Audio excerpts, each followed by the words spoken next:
तो आज हम लोग शुरू करते हैं बायोलॉजिकल क्लासिफिकेशन। इसके पहले हम लोगों ने एनिमल किंगडम पढ़ लिया, उसमें भी देख लिया कहाँ कहाँ से सवाल आ रहे थे, क्या क्या चैप्टर पढ़ने लायक में चीज़ें क्या क्या हैं पढ़ने लायक। उसी तरह उसी बेस पे आज बात करेंगे बायोलॉजिकल क्लासिफिकेशन की। ठीक है, बायोलॉजिकल क्लासिफिकेशन भी एक इम्पॉर्टेंट चैप्टर हो जाता है क्योंकि इससे भी सवाल आते हैं और जहाँ से सवाल आते हैं वही हमारे लिए इम्पॉर्टेंट है। तो आज शुरू करेंगे बायोलॉजिकल क्लासिफिकेशन। और बायोलॉजिकल क्लासिफिकेशन की जब चैप्टर की स्टार्टिंग करेंगे तो हम लोग सीधे स्टार्ट करेंगे कि जो प्लांट है और एनिमल है, ठीक है, उन्हें अलग अलग बांटा गया है जिसे कहा गया two kingdom of system of classification Linnaeus के समय में। लेकिन ये सिस्टम सक्सेस नहीं हुआ क्योंकि उसे जो इस क्लासिफिकेशन का बेस था उसमें जो है ये यूकैरियोट, प्रोकैरियोट, यूनिसेलुलर, मल्टीसेलुलर और फोटोसिंथेटिक, नॉन फोटोसिंथेटिक जैसे बातों पे ये सिस्टम लागू नहीं हो रहा था, मतलब उनके बीच अंतर नहीं ढूंढ पा रहा था, इसलिए ये लागू नहीं हुआ। तो सीधी सी बात है कि two kingdom system of classification की बात करेंगे तो प्लेटर और एनिमेलिया की बात करेंगे और किसकी बात करेंगे, यहीं से शुरू करते हैं इस चैप्टर को। ठीक है, यहीं से शुरू करते हैं क्या, इस चैप्टर को। ठीक, तो चलिए आगे बढ़ते हैं। ठीक, इन लीनियस टाइम यहां से शुरू करते हैं।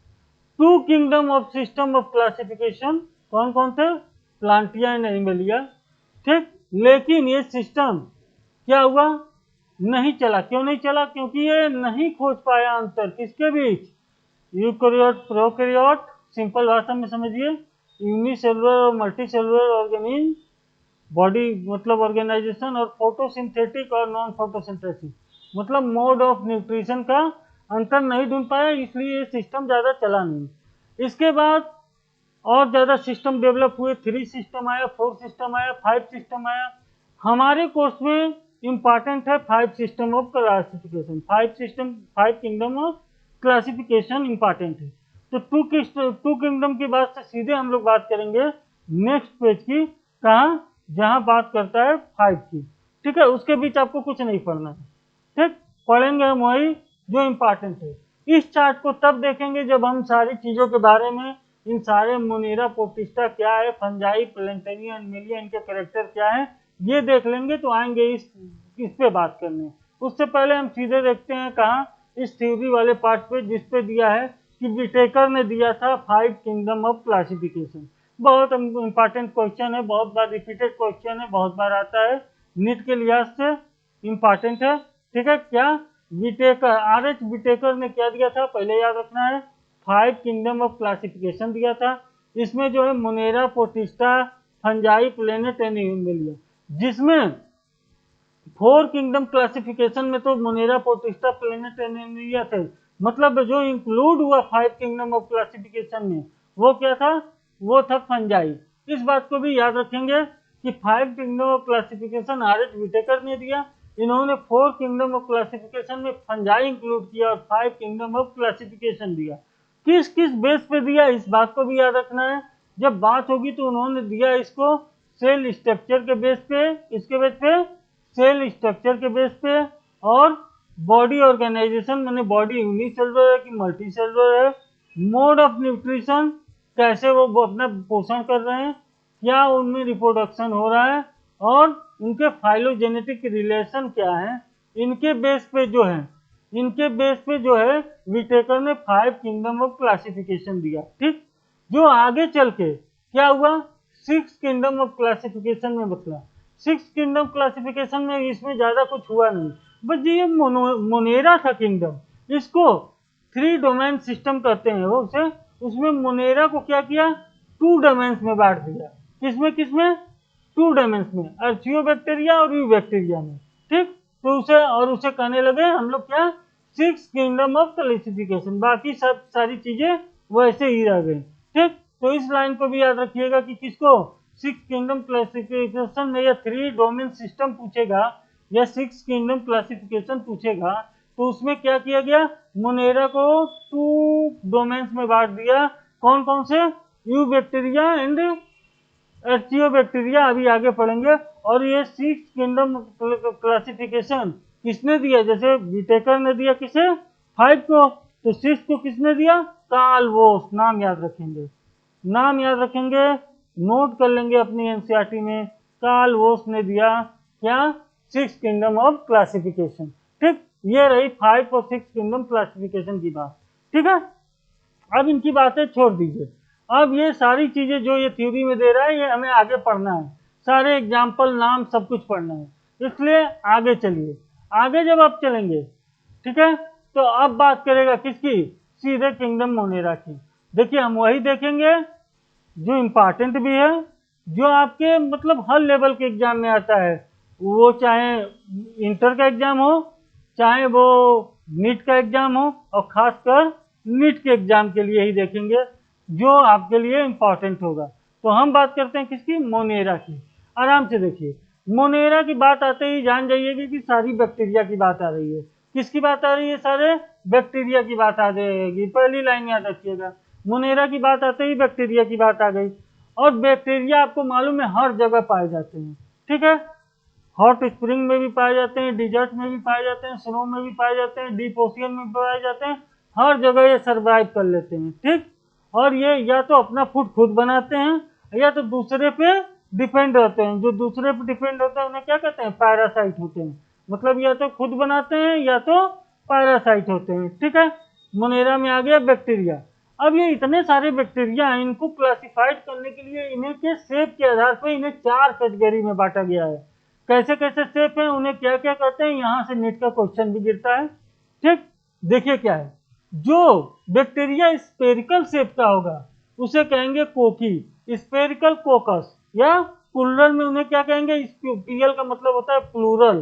क्या मतलब होता है पीएल का, कहीं भी देगा ये टर्म तो ये समझ जाइएगा प्लूरल में क्या कहते हैं, इंक्लूडिंग क्या कहते हैं, कोकी। रोड शेप को क्या कहते हैं, बैसिलस या बैसिली। ठीक है, उसी तरह कोमा शेप्ड को क्या कहते हैं, जो बैक्टीरिया कोमा शेप्ड स्ट्रक्चर होगा उन्हें कहेंगे विब्रियम या विब्रियो। ठीक है, उसी तरह जो स्पाइरल शेप्ड में बैक्टीरिया होंगे उन्हें कहेंगे स्पाइरलम, और प्लूरल में उन्हें क्या कहेंगे, स्पाइरुला। ये चीजें याद रखेंगे।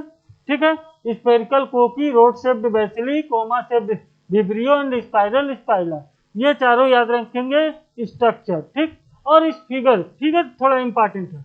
सीधे सीधे आपको ये फिगर देगा स्पेरिकल टाइप और पूछेगा कौन से बैक्टीरिया है। कोकी आपको याद रखना पड़ेगा स्ट्रक्चर कि स्पेरिकल क्या होता है, कोकी होता है। उसी तरह ये रॉड शेप दे देगा और आपसे पूछेगा कौन सा बैक्टीरिया है, तो आपको याद रखना पड़ेगा जो बैसिलस होते हैं, बैसिली होती है, वो कैसी होती है, रॉड शेप आती है। उसी तरह आपको ये लॉन्ग स्पाइरल टाइप दे देगा और उस पर फ्लेजलम लगे होंगे, क्या होगा, स्पाइराइला होगा। और ये कोमा शब्द क्या होगा, विब्रियो होगा। ठीक है, ये चारों स्ट्रक्चर आपको याद रखने के हैं। ठीक है, इसमें नीट का एक क्वेश्चन बन सकता है, बन चुका है, इसलिए बन सकता है। ठीक है, तो ये चीजें आपको याद रखनी है, ये इंपॉर्टेंट है नीट के लिए। अब आगे चलिए पेज पे। ठीक है, अब बात करेगा क्या, बात करता है कि बैक्टीरिया जो है वो तो स्ट्रक्चर में सब सिंपल होते हैं, लेकिन जो उनका बिहेवियर होता है, वो बड़ा कॉम्प्लेक्स टाइप का होता है। ठीक है, इस बात को याद रखेंगे। ठीक, कॉम्प्लेक्स टाइप का बिहेवियर याद रखेंगे। ठीक, उसके बाद क्या बात करता है कि जो बैक्टीरिया होते हैं या तो वो अपना खाना खुद बनाते हैं, हम लोग पढ़ के आ रहे हैं, या तो दूसरे पे डिपेंड होते हैं। जो अपना खाना खुद बनाएगा वो कैसा होता है, ऑटोट्रॉफिक। अगर वो फूड फोटोसिंथेसिस से बना रहा है तो फोटोसिंथेटिक ऑटोट्रॉफिक, और किसी इनऑर्गेनिक मैटर से बना रहा है तो वो केमोसिंथेटिक ऑटोट्रॉपिक हो गया। दोनों टाइप के होते हैं, और मेनली ये हेट्रोट्रॉपिक के होते हैं। हम पढ़ के आ रहे हैं ये पैरासाइट भी होते हैं, मतलब दूसरे ऊपर डिपेंड करते हैं, उन टाइप के क्या कहते हैं, हेट्रोट्रॉपस। ठीक है, ये बातें याद रखेंगे। अब जो है क्वेश्चन आर्कियोबैक्टीरिया से निकल के आता है। जब बात मोनेरा की करेगा तो सबसे ज्यादा चांसेस रहेंगे यूबैक्टीरिया और आर्कियोबैक्टीरिया से क्वेश्चन आने के नीट में। और आर्कियोबैक्टीरिया से जो क्वेश्चन निकल के आ रहा है हमें याद रखना है कि ये बैक्टीरिया जो है वो कैसे कैसे हैबिटेट में पाया जाता है, उस हैबिटेट को, इन्वायरमेंट को क्या कहते हैं, उन बैक्टीरिया को क्या कहते हैं, और ये क्यों डिफरेंट है एक सिंपल बैक्टीरिया से। यहाँ से क्वेश्चन निकल के आता है। तो आइए आर्कियोबैक्टीरिया के बारे में देखते हैं। जब आर्कियोबैक्टीरिया की बात करते हैं तो ये कहाँ कहाँ पाए जाते हैं, इसकी बात करते हैं। ये पाए जाते हैं एक्सट्रीम साल्टी एरिया, और इसे कहते हैं हेलोफाइट्स। क्या कहते हैं, हेलोफाइट्स। याद रहेगा। साल्टी एरिया में पूछेगा आर्कियोबैक्टीरिया तो याद रखेगा साल्टी एरिया हेलोफाइल्स। उसी तरह हॉट स्प्रिंग में होते हैं और उसे कहते हैं थर्मो एसिडोफाइल्स। ठीक है, इस हॉट स्प्रिंग की जो एसिडिटी है वो एसिडिक मीडियम जो है लेस देन 2 होगी, तो वो कैसे होंगे, थर्मो एसिडोफाइल्स। याद रखेंगे। उसी तरह जो मर्सी एरिया में पाए जाते हैं उन्हें कहते हैं मिथोजेंस। ये तीनों टर्म आप याद रखिएगा। जो मर्सी एरिया में पाया गया वो हो गया मिथोजेंस, जो हॉट स्प्रिंग में पाया गया वो हो गया थर्मोएसिडोफाइल्स, और जो एक्सट्रीम साल्टी एरिया में पाया गया वो हो गया हेलोफाइल्स। ये आर्कियोबैक्टीरिया के क्वेश्चन है। लेकिन सबसे इंपॉर्टेंट क्वेश्चन क्या निकल के आता है कि आर्कियोबैक्टीरिया जो और बैक्टीरिया हैं उनसे डिफर कैसे होता है, और ये जो एक्सट्रीम कंडीशन में हॉट स्प्रिंग में जो एग्जिस्ट कर रहा है उसका रीजन क्या है। ये आर्कियोबैक्टीरिया के दो सबसे इंपॉर्टेंट क्वेश्चन है। तो हमें देखना है आर्कियोबैक्टीरिया जो डिफर होते हैं अदर बैक्टीरिया से वो होते हैं अपने सेल वॉल स्ट्रक्चर के आधार से। कैसे, सेल वॉल स्ट्रक्चर, मतलब इस लाइन को क्या स्टार बनाने की जरूरत है, यहां से क्वेश्चन निकल के आता है। Archaebacteria differ from other bacteria base of different cell wall. इनकी सेल वॉल स्ट्रक्चर जो है औरों की बैक्टीरिया के जो होते हैं उनसे अलग होते हैं। क्यों, क्योंकि औरों की बैक्टीरिया की बात करेंगे तो वो बने होते हैं पेप्टिडोग्लाइकॉन का, जबकि इसका सेल वॉल किसका बना होता है, प्रोटीन और पॉलीसेकेराइड का। किसका बना होता है भैया, याद रहेगा, प्रोटीन का, ठीक है, और पॉलीसेकेराइड का। याद रखेंगे चीजें, ठीक, प्रोटीन और पॉलीसेकेराइड का बना होता है और यही सेल वाल स्ट्रक्चर रिस्पॉन्सिबल होता है, ये लाइन भी इंपॉर्टेंट है, for their survival in extreme condition. तो दो क्वेश्चन निकल के आए भाई, कैसे बैक्टीरिया से डिफर होता है पहला क्वेश्चन, और दूसरा क्वेश्चन क्या है, दूसरा क्वेश्चन आया कि क्यों ये एक्सट्रीम कंडीशन में एग्जिस्ट करते हैं, सर्वाइव करते हैं। ठीक, अब आगे चलते हैं। जो ये मैथोजेंस मार्सी एरिया हम लोग पढ़ के आ रहे हैं, वो जो मैथोजेंस होते हैं जो मार्सी एरिया में पाए जाने वाले आर्कियोबैक्टीरिया हैं वो कहाँ प्रेजेंट रहते हैं, गट में। किसके गट में, ruminant animal such as cow and buffalo. ठीक है, और ये रिस्पॉन्सिबल किसके लिए होते हैं, ये प्रोड्यूस करते हैं क्या, मीथेजेन, मतलब इसे कहते हैं बायोगैस। याद रखिएगा, बायोगैस और मीथेन दोनों एक ही को कहते हैं। ये प्रोड्यूस करते हैं कौन, मिथोजेंस। कहाँ पे, फ्रॉम द डंग, इन एनिमलों के गोबर डंग में ये प्रोड्यूस करते हैं क्या, मीथेन या बायोगैस, मिथोजेंस। इससे भी क्वेश्चन निकल के आ सकता है। ठीक है, तो ये चीजें याद रखेंगे आर्कियोबैक्टीरिया की कहानी में। ठीक, अब आगे चलते हैं। ठीक, अब बात करता है यू बैक्टीरिया का। जब यू बैक्टीरिया की बात करेंगे तो पहली ही लाइन से क्वेश्चन निकल के आता है कि ट्रू बैक्टीरिया किसे कहते हैं। ट्रू बैक्टीरिया कहते हैं यू बैक्टीरिया को। किसे कहते हैं, यू बैक्टीरिया को। तो ये लाइन याद रखिएगा, ट्रू बैक्टीरिया, ये टर्म याद रखिएगा, ट्रू बैक्टीरिया किसको कहते हैं, यू बैक्टीरिया की। ठीक है, इसके पास क्या होता है, रिजिड सेल वॉल होती है। और अगर ये बैक्टीरिया मोटाइल है तो मोटाइल के लिए क्या पाया जाता है, फ्लैजला, मतलब उसके पास फ्लैजलम भी होगा। ठीक है, अब ये बैक्टीरिया की बात करते हैं तो हम लोग पहले पढ़ते हैं साइनोबैक्टीरिया के बारे में, बड़ा इंपॉर्टेंट है, इससे क्वेश्चन आते हैं। क्या, साइनोबैक्टीरिया, इससे पहला इन नाम से क्वेश्चन आता है, ब्लू ग्रीन एल्गा। साइनोबैक्टीरिया किसे कहते हैं, ब्लू ग्रीन एल्गा। ठीक है, और इसमें क्या होता है इसकी बात करेंगे तो साइनोबैक्टीरिया हो गया also refer to a blue green alga, eubacteria में आता है, मोनेरा में आता है। ठीक है, और ये क्या करता है, इसके पास क्लोरोफिल होता है, और जिसके पास क्लोरोफिल होगा वो क्या करेगा, फोटोसिंथेटिक करेगा। मतलब ये फोटोसिंथेटिक ऑटोट्रोफ है, फोटोसिंथेसिस करके अपना खाना खुद बनाता है। इस बात को भी लाइन अप कीजिए कि है वे साइनोबैक्टीरिया के पास क्या होता है, क्लोरोफिल ए होता है। ठीक है, कैसे, जैसे ग्रीन प्लांट के पास होता है, तो क्या करेगा, ये फोटोसिंथेटिक करेगा, फोटोसिंथेटिक ऑटोट्रोफ होगा, फोटोसिंथेसिस करके अपना खाना खुद बनाएगा। ये लाइनें हो गई। अब चलिए आगे। इसकी जो कॉलोनी है साइनोबैक्टीरिया की वो एक जिलेटेनियस शीट से घिरी होती है, और ये शीट जो होता है ब्लूम्स ये जो साइनोबैक्टीरिया है वो पोल्यूटेड वाटर में क्या बुलबुले प्रोड्यूस करते हैं, ब्लूम्स। वो कैसे होता है, इनके जिलेटेनियस सीड से। यहाँ से भी क्वेश्चन आता है और इस लाइन को याद रखना है कि द कॉलोनी ऑफ आर, जो ये कॉलोनी है साइनोबैक्टीरिया की, वो जनरली सराउंडेड बाई किससे, जिलेटेनियस सीड से। और ये सीड दे ऑफ्टन फॉर्म क्या, blooms in polluted water body. याद रहेगा, याद रहेगी ये लाइन याद रखनी है। अब आगे चलते हैं। जो ये साइनोबैक्टीरिया हैं वो नाइट्रोजन एटमॉस्फेरिक, जो नाइट्रोजन एटमॉस्फेयर में उसे भी फिक्स करते हैं, और उसके लिए उनके पास हेट्रोसिस्ट नाम की एक स्पेशल सेल होती है। सबसे इंपॉर्टेंट साइनोबैक्टीरिया का क्वेश्चन बनता है इसी हेट्रोसिस्ट से। नाइट्रोजन फिक्स एटमॉस्फेरिक हाइड्रोजन के लिए कौन सी स्पेशल सेल होती है, हेट्रोसिस्ट। और वो किसमें पाए जाते हैं, किस किस बैक्टीरिया में, नाम, एग्जाम्पल। इससे सबसे ज्यादा क्वेश्चन बनते हैं, इसलिए ज्यादा इंपॉर्टेंट होता है, इन्हें याद रखना है। नोस्टक एंड एनाबिना। एनाबिना और नोस्टो के पास पाई जाती है हेट्रोसिस्ट। और हेट्रोसिस्ट जो है क्या है, एक स्पेशल टाइप की सेल है जिससे क्या होता है, नाइट्रोजन एटमॉस्फेरिक नाइट्रोजन का फिक्सेशन होता है। इस बात को याद रखेंगे, ठीक है। और जो इनऑर्गेनिक सब्सटेंस से अपना भोजन बनाती हैं ऑक्सीडाइज करके, उन्हें केमोसिंथेटिक ऑटोट्रॉफ कहते हैं। ये बात भी हम जान चुके हैं।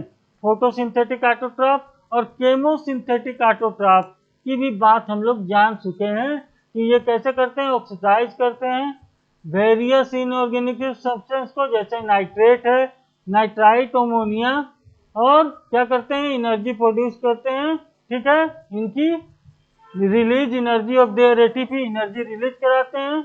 और ये रिसाइकलिंग में भी भाग लेते हैं नाइट्रोजन, फास्फोरस, आयरन, सल्फर के, ठीक है। तो हमें हेट्रोसिस्ट पे ज्यादा ध्यान देना है।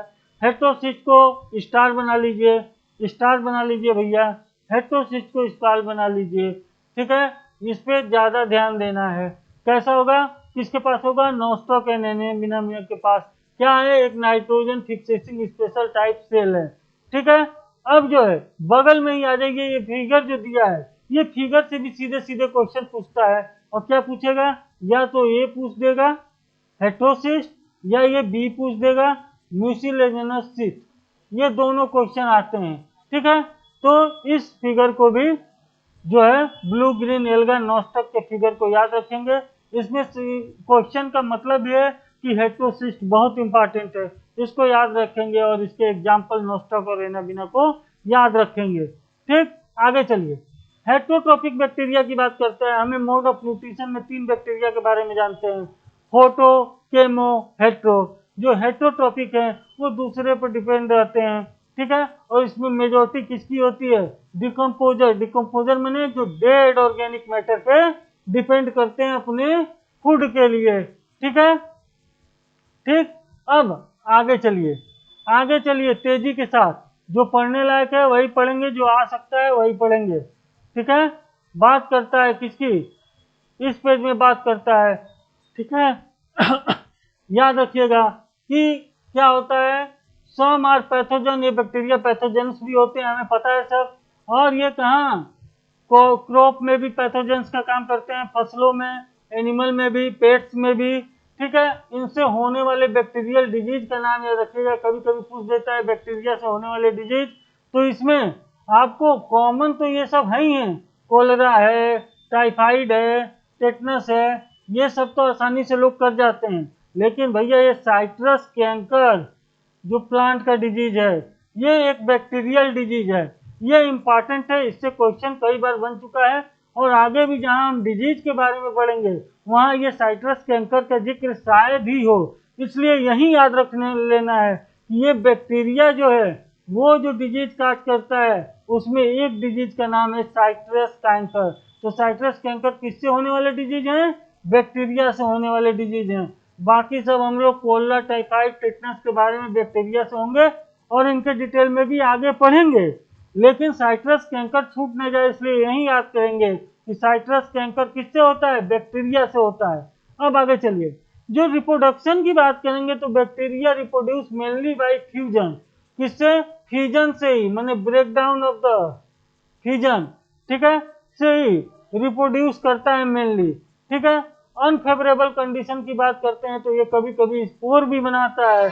और सेक्सुअल रिप्रोडक्शन की बैक्टीरिया की बात करते हैं तो ये क्या करता है? DNA transfer from one bacteria to another, genetic material का ट्रांसफर करके ये क्या करता है? सेक्सुअल रिप्रोडक्शन करता है। तो याद रखेंगे बैक्टीरिया में रिप्रोडक्शन मेनली किससे होता है? फ्यूजन से होता है। अनफेवरेबल कंडीशन आ गई तो क्या बनाएगा? स्पोर बनाएगा। और सेक्सुअल रिप्रोडक्शन की बात करेंगे तो primitive type of DNA transfer from one bacterium to other. इतना ही पढ़ना है, जो एनसीईआरटी दे रही है उतना ही पढ़ना है भैया, साफ साफ बात है। उससे ज्यादा पढ़िएगा तो आप टाइम वेस्ट कर रहे हैं, क्योंकि अब नहीं आता, अब आता भी नहीं है। पहले तो 5-7 सवाल बाहर से आ भी जाते थे, अब तो एकदम प्रॉपर कर दिया है, सिलेबस दे दिया, उसी सिलेबस से पूछेगा, जो पढ़ने में लिख दिया गया एनसीईआरटी वही इंपॉर्टेंट है। इसी मेरिट हाई जाने का वजह भी यही है कि जो पढ़ने वाले लड़के हैं, जो लगातार पढ़ रहे हैं, वो एनसीईआरटी को इतने अच्छे से कंप्लीट कर ले रहे हैं कि वो ज्यादा अप नंबर में हो जा रहे हैं, इसलिए मेरिट हाई जा रही है। इसका मतलब आपको सिली मिस्टेक से भी बचना है, जो आना है एकदम सही ही करना है, ठीक है। तो एनसीईआरटी जितनी बार हो पढ़ते जाइए। चलिए बैक्टीरिया की बात करेंगे, सिंपल सिंपल चीजें लेंगे, जो सवाल बनते हैं वहां की चीजें ले लें, ये चैप्टर खत्म हो जाएंगे, ठीक है, क्योंकि आगे बहुत इंपॉर्टेंट और टाइम टेकिंग चैप्टर भी हैं। चलिए आगे आइए, माइकोप्लाज्म बात कर रहा है भैया। माइकोप्लाज्म क्या है? मोनेरा में आ गया, ठीक है। ये जो है 6 किंगडम में इनको जो है माइकोप्लाज्म को नहीं शो किया गया है, लेकिन यहाँ पे शो है माइकोप्लाज्म किस में आ गया? मोनेरा में आ गया, ठीक है। इसका सबसे इंपॉर्टेंट क्वेश्चन आता है कि कंप्लीटली लैक ए सेल वॉल। माइकोप्लाज्म में सेल वॉल होती ही नहीं है, इस बात को आप याद रखेंगे। सेल वॉल क्वेश्चन पूछेगा, कंप्लीटली लैक ए सेल वॉल, और बैक्टीरिया, यू बैक्टीरिया, अर्चियोबैक्टीरिया, माइकोप्लाज्म सब ऑप्शन में डाल देगा। आपको क्या याद रखना है? माइकोप्लाज्म, माइकोप्लाज्मा के पास कोई बैक्टीरिया सेल वॉल नहीं होती है, ठीक है। और दूसरा क्वेश्चन क्या पूछेगा माइकोप्लाज्म से? Smallest living cell. क्या? स्मॉलेस्ट लिविंग सेल कौन है? माइकोप्लाज्म है। इसे एक नाम से और पूछ सकता है कभी कभी, पीपीएलओ, प्लूरोनिमोनिया करके होता है, इसको भी याद रखेंगे शॉर्ट नाम को। एमपीएलओ भी कहते हैं, पीपीएलओ भी कहते हैं, ठीक है। तो ये नामों को भी आपको शॉर्ट फॉर्म भी इसका याद रखना है, कहीं पूछ दिया, ठीक है, कहीं पूछ दिया तो याद रखिएगा पीपीएलओ माने माइकोप्लाज्मा। ये लेक वाल होता ही, सेल वाल होता ही नहीं है, एब्सेंट होता है, स्मॉलेस्ट लिविंग सेल है और सरवाइव करती है विदाउट ऑक्सीजन। ये देखिए तीनों पॉइंट से क्वेश्चन निकल के आ रहे हैं, ठीक है। क्या? माइकोप्लाज्म पहला तो कहाँ पाया गया? मोनेरा में। क्या हुआ? इसमें सेल वाल नहीं होता है, पहला क्वेश्चन निकल के आ जाएगा। सबसे स्मॉलेस्ट लिविंग सेल कौन ही? माइकोप्लाज्म निकल के आ गया। और कौन विदाउट ऑक्सीजन के भी सरवाइव कर सकता है? माइकोप्लाज्म, ये भी निकल के आ गया। 3 सवाल निकल के आ रहे हैं, इसलिए माइकोप्लाज्म भी इंपॉर्टेंट है, सवाल पहले भी बन चुके हैं, ठीक है, इसलिए इसको छोड़ा नहीं जा सकता, ठीक। अब आगे बढ़िए, आगे किंगडम प्रोटिस्टा की बात करेगा। अभी हम लोग पढ़ रहे थे किसके बारे में? अभी हम लोग पढ़ रहे थे मोनेरा के बारे में। और मोनेरा कैसा था? प्रोकैरियोट था, मतलब उसमें जो न्यूक्लियर सब्सटेंस था और न्यूक्लियर मेम्ब्रेन था नहीं। लेकिन जब किंगडम प्रोटिस्टा की बात करेंगे तो पहला ही सवाल गिरता है कि ये कैसे हैं? यूकैरियोट हैं, मतलब इनके पास न्यूक्लियस और न्यूक्लियस मेम्ब्रेन प्रेजेंट है, और ये कैसे हैं? सिंगल सेल्ड हैं। तो ये जो है सबसे इंपॉर्टेंट लाइन तो यही हो जाती है भैया, इसको अंडरलाइन कीजिए। जब प्रोटिस्टा की बात करेंगे तो सबसे इंपॉर्टेंट लाइन यही हो जाती है, और ये हमें याद रखनी पड़ेगी। क्या? All single celled eukaryote. क्या हो गया? Protista all single celled eukaryote कहाँ रखे गए? प्रोटिस्टा में रखे गए, ठीक है, ठीक। चलिए अब बात करते हैं, इन प्रोटिस्टा को जो है डिवाइड किया गया कई पार्टों में, जैसे chrysophyte, dinoflagellate, euglenoid, slime mould and protozoa, ठीक है। इन सबको किसके अंदर रखा गया? प्रोटिस्टा के अंदर रखा गया, और इन सबके बेस पे रखा गया कि इनका रिलेशन किससे किससे है। जैसे जब क्राइसोफाइट की बात करेंगे तो हम प्लांट लाइक प्रोटिस्टा की बात करेंगे। उसी तरह स्लाइम मोल्ड की बात करेंगे तो प्लांट लाइक किसकी, फंजाई की बात करेंगे। उसी तरह प्रोटोजोआ की बात करेंगे तो प्लांट एनिमल लाइक एनिमल की बात करेंगे। इन सब चीजों को रिलेट करके इन्हें इतने भागों में बांटा गया। ठीक है, आगे चलिए। हमें पता चल गया है, ये लाइन भी आप देख लीजिए, प्रोटिस्टा सेल बॉडी पहले लाइन से हम लोग ले लिए कि भाई यूकेरियोट है, यूकेरियोट का कैरेक्टर क्या है, न्यूक्लियस भी होगा, उसमें मेम्ब्रेन भी होगी। तो ये लाइन भी आपका क्लियर है। ठीक है, कुछ प्रोटिस्टा के पास फ्लैजेला होंगे, कुछ के पास सीलिया होंगे। ठीक है, ठीक। और ये कैसे कैसे सेक्सुअल रिप्रोडक्शन करेगा प्रोटिस्टा, फ्यूजन से भी करेगा सेल के और जाइगोट फॉर्मेशन से भी करेगा। ठीक, कैसे रिप्रोडक्शन करेगा, फ्यूजन और जाइगोट फॉर्मेशन से भी करेगा। ये रही किंगडम प्रोटिस्टा की यहाँ तक की बात। अब इसका क्लासिफिकेशन जो है बटा हुआ है जो, उसमें पढ़ेंगे क्या क्या। सबसे पहले पढ़ेंगे क्या, क्राइसोफाइट के बारे में। जब क्राइसोफाइट की बात करता है तो सीधे सबसे इंपॉर्टेंट इसको आपको याद रखना पड़ेगा कि जब क्राइसोफाइट्स की बात करेगा तो ये बात कर रहा है diatom and golden algae की, डेस्माइन्स की बात कर रहा है। ठीक है, इस लाइन को याद रखेंगे। Diatoms and golden algae कहाँ आते हैं, प्रोटिस्टा में आते हैं। प्रोटिस्टा के किस क्लास में आ गए, सब फाइलम में, क्राइसोफाइटा में आ गए। ये चीजें याद रखेंगे, बहुत इंपॉर्टेंट है, सीधे पूछता है डाई एटम और गोल्डन एल्गा। ठीक है, ये जो है फ्रेश वाटर और मेरीन वाटर में पाए जाते हैं क्राइसोफाइट्स। ठीक है, इन्हें देखेंगे तो कहाँ पाए जाएंगे, मेरीन और फ्रेश वाटर में, जो पैसिवली वाटर करंट के तैरते रहते हैं। ठीक है, अब देखिए क्वेश्चन क्या है, डाई एटम जो होता है इसका सेल वाल जो बना होता है वो दो ओवरलैपिंग का बना होता है और साबुदानी सॉफ्ट बॉक्स, साबुदानी की तरह स्ट्रक्चर होता है। और ये कैसा बना होता है, किससे बना होता है, सिलिका से। किससे बना होता है, सिलिका से। तो ये लाइन याद रखिएगा कि जो डाई एटम्स होते हैं उनकी बाल एम्बेडेड विथ सिलिका। ठीक है, और जब ये सिलिका से बना होता है तो सिलिका हार्ड सब्सटेंस है और इसके कारण ये इंडस्ट्रेबल होते हैं, इंडस्ट्रेबल होते हैं। ठीक है, अब देखिए डाई एटम्स क्या होता है, एक जगह इकट्ठे होते हैं लार्ज अमाउंट में और सेल वाल डिपोजिशन होता है उनका। सेल वाल सारी सिलिका की बनी है, खत्म नहीं होती है और बहुत सारे सालों साल इकट्ठा होकर बहुत बड़ा एरिया बना देते हैं अपने सेल वाल का और उसे कहते हैं डाई एटोमिथस अर्थ। क्या कहते हैं, डाई एटम्स क्या कहते हैं, डाई एटोमिथस अर्थ, डाई एटोमेसियस अर्थ। ठीक है, याद रहेगा, डाई एटोमेसियस अर्थ याद रहेगा। ठीक है, ये डायटम्स का यूज हम लोग पॉलिशिंग, फिल्ट्रेशन और ऑयल एंड सिरप में भी करते हैं। और सबसे अच्छी लाइन है डायटम्स के बारे में कि डायटम्स जो है वो चीप प्रोड्यूसर होता है ओशियन का। ओशियन में जो प्रोड्यूसर होते हैं उनमें चीप प्रोड्यूसर कौन होता है, डायटम्स होता है। ये सवाल भी नीट का बन सकता है। डायटम्स अर्थ बना होता है, डायटम्स का उसमें क्या डिपोजिट होता है, सिलिका का।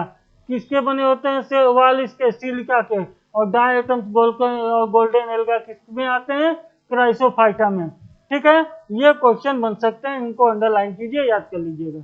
आगे चलिए भैया, जो पढ़ने योग्य है उसे पढ़ा जाएगा, जो आने योग्य है आपके नीट में, आपके एग्जाम में आ सकता है, उसको किसी भी सूरत में छोड़ा नहीं जाएगा और वही चीजें कंप्लीट करनी है। प्रोफेसर तो बनना नहीं है, नीट निकालना है। और नीट निकालने के लिए जानकारी कितनी है इससे नहीं मतलब है, कितना क्वेश्चन आप सही कर जाते हैं इससे मतलब है। तो इस चीज को ध्यान में रखिए, ऐसी ही चीजें पढ़िए जिससे आप ज्यादा से ज्यादा क्वेश्चन निकाल पाए। अब बात करते हैं डायनोफ्लैगेलेट की।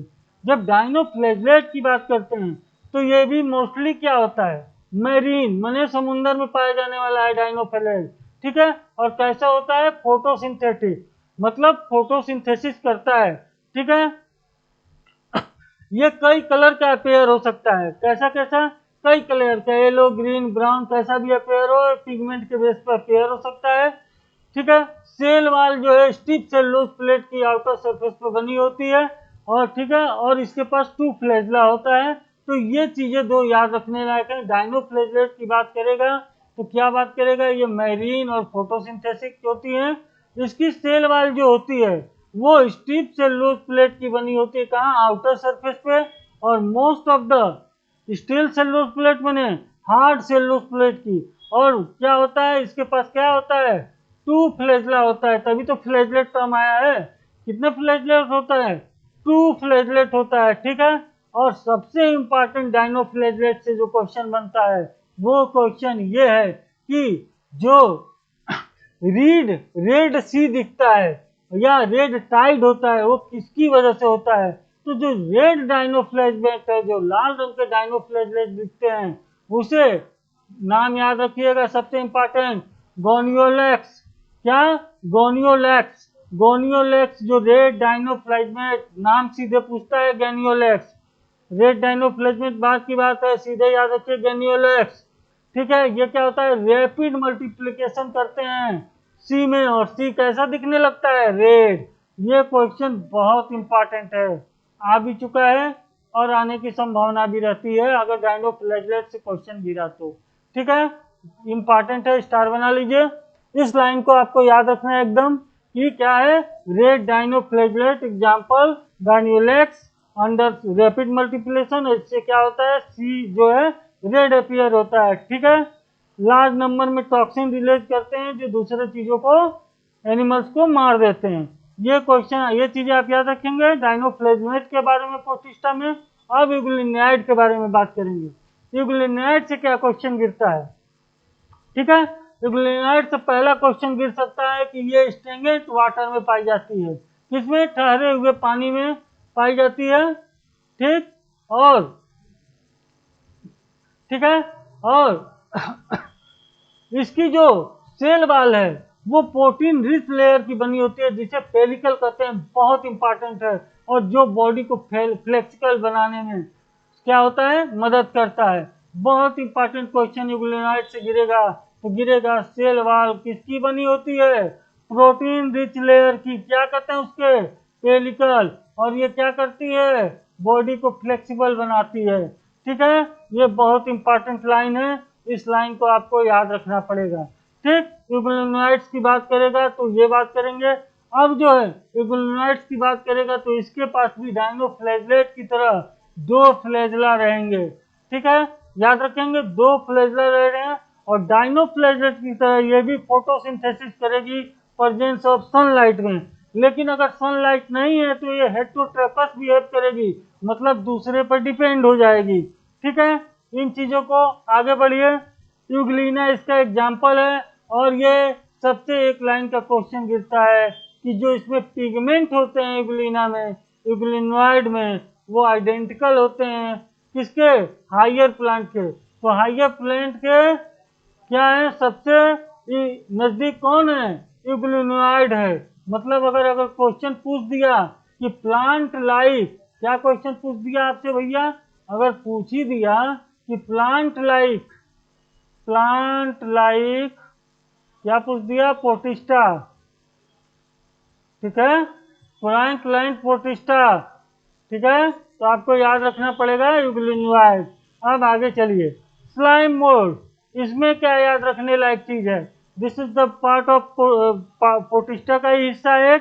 इसमें सबसे इंपॉर्टेंट स्लाइम मोल्ड कैसे होते हैं, अभी तक हम लोग फोटोसिंथेटिक पढ़ के पाए, डायनोफ्लैज के लिए भी, उसके लिए भी फोटोसिंथेटिक और हेटेरोट्रॉफ। ये स्लाइम मोल्ड होते हैं पूरे स्पेरोफाइटिक होते हैं, स्पेरोफाइटिक सबसे इंपॉर्टेंट लाइन, ठीक है।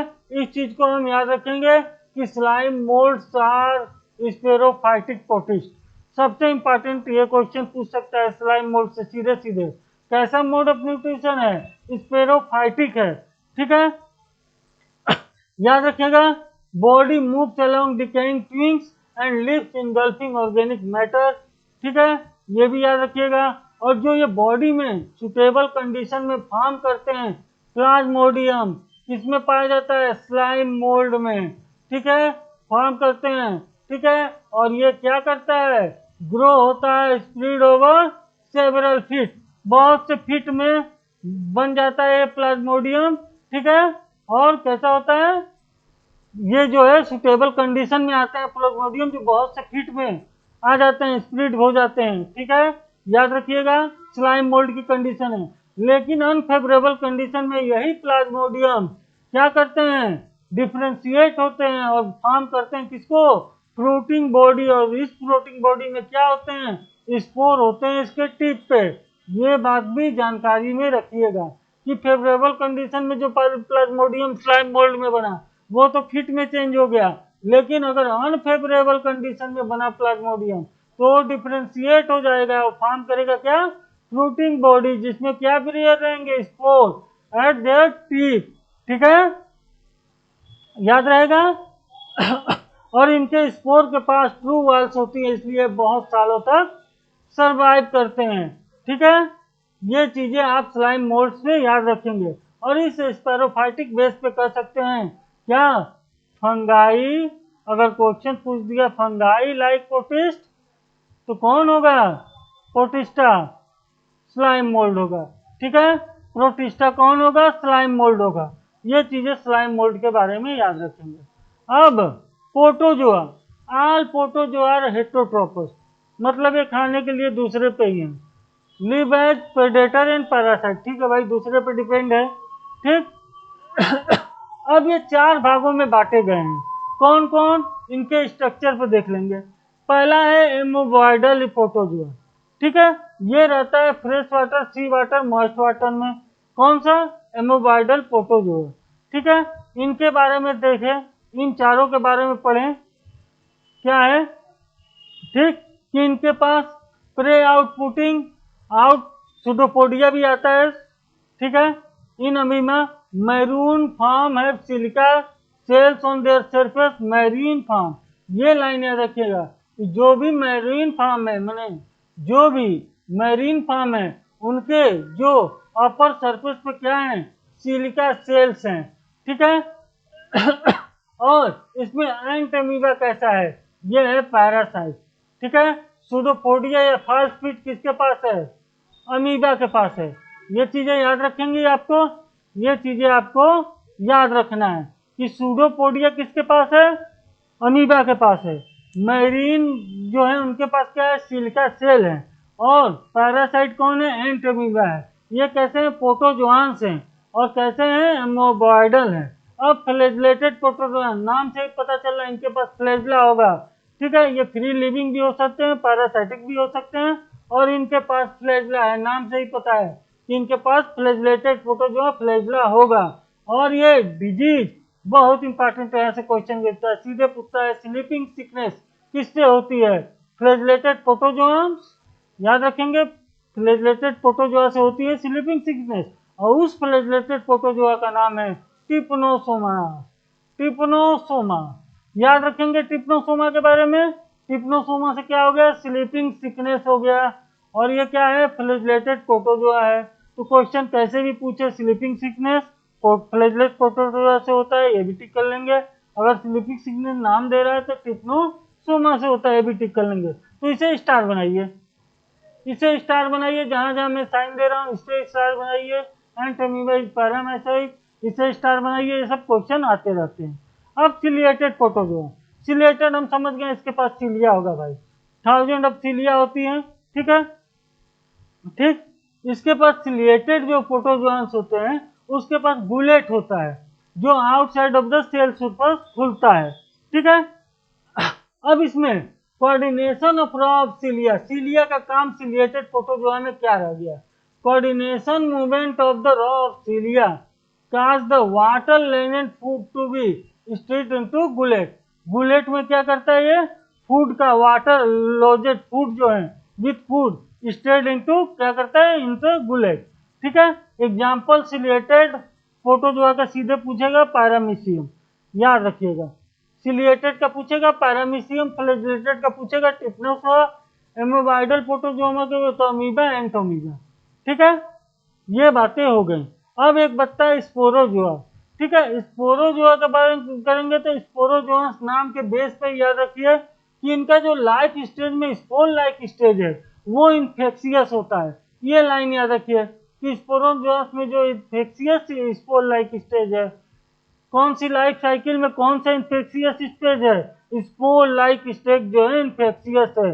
और इसमें किसकी बात करता है, कौन से आते हैं स्पोरोजोआंस में, प्रोटोजोआ में, प्लाज्मोडियम आता है भैया, जो मलेरिया पैरासाइट है, ये तो पता ही होगा आपको। ठीक है, तो प्लाज्मोडियम किस में आता है? स्पोरोजुआंस में आता है। ये चीज याद रखिएगा। ठीक है, सिलिएटेड का एग्जांपल याद रखिएगा। रिलेटेड सिपल सेल ऑर्गेनाइजेशन, टिप्नोसोमा याद रखिएगा।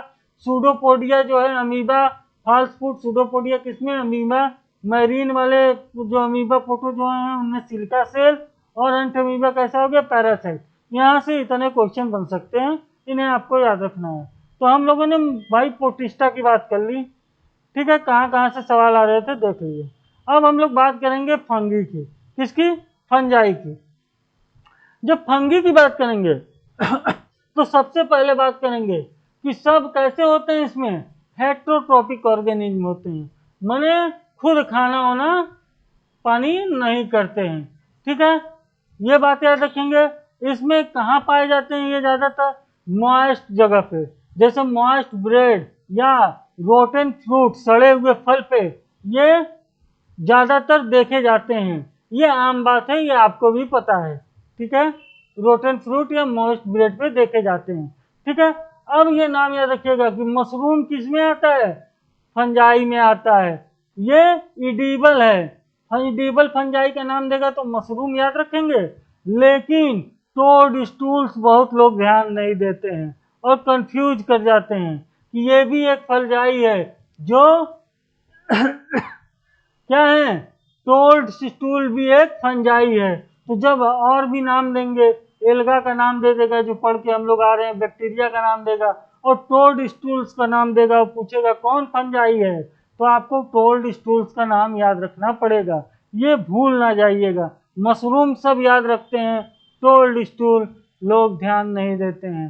तो toad stool is also a fungi. ठीक है, अब चलिए कुछ बातें और। जो white spot seen on mustard leaf, जो मस्टर्ड के पत्तों पे हम व्हाइट स्पॉट देखते हैं।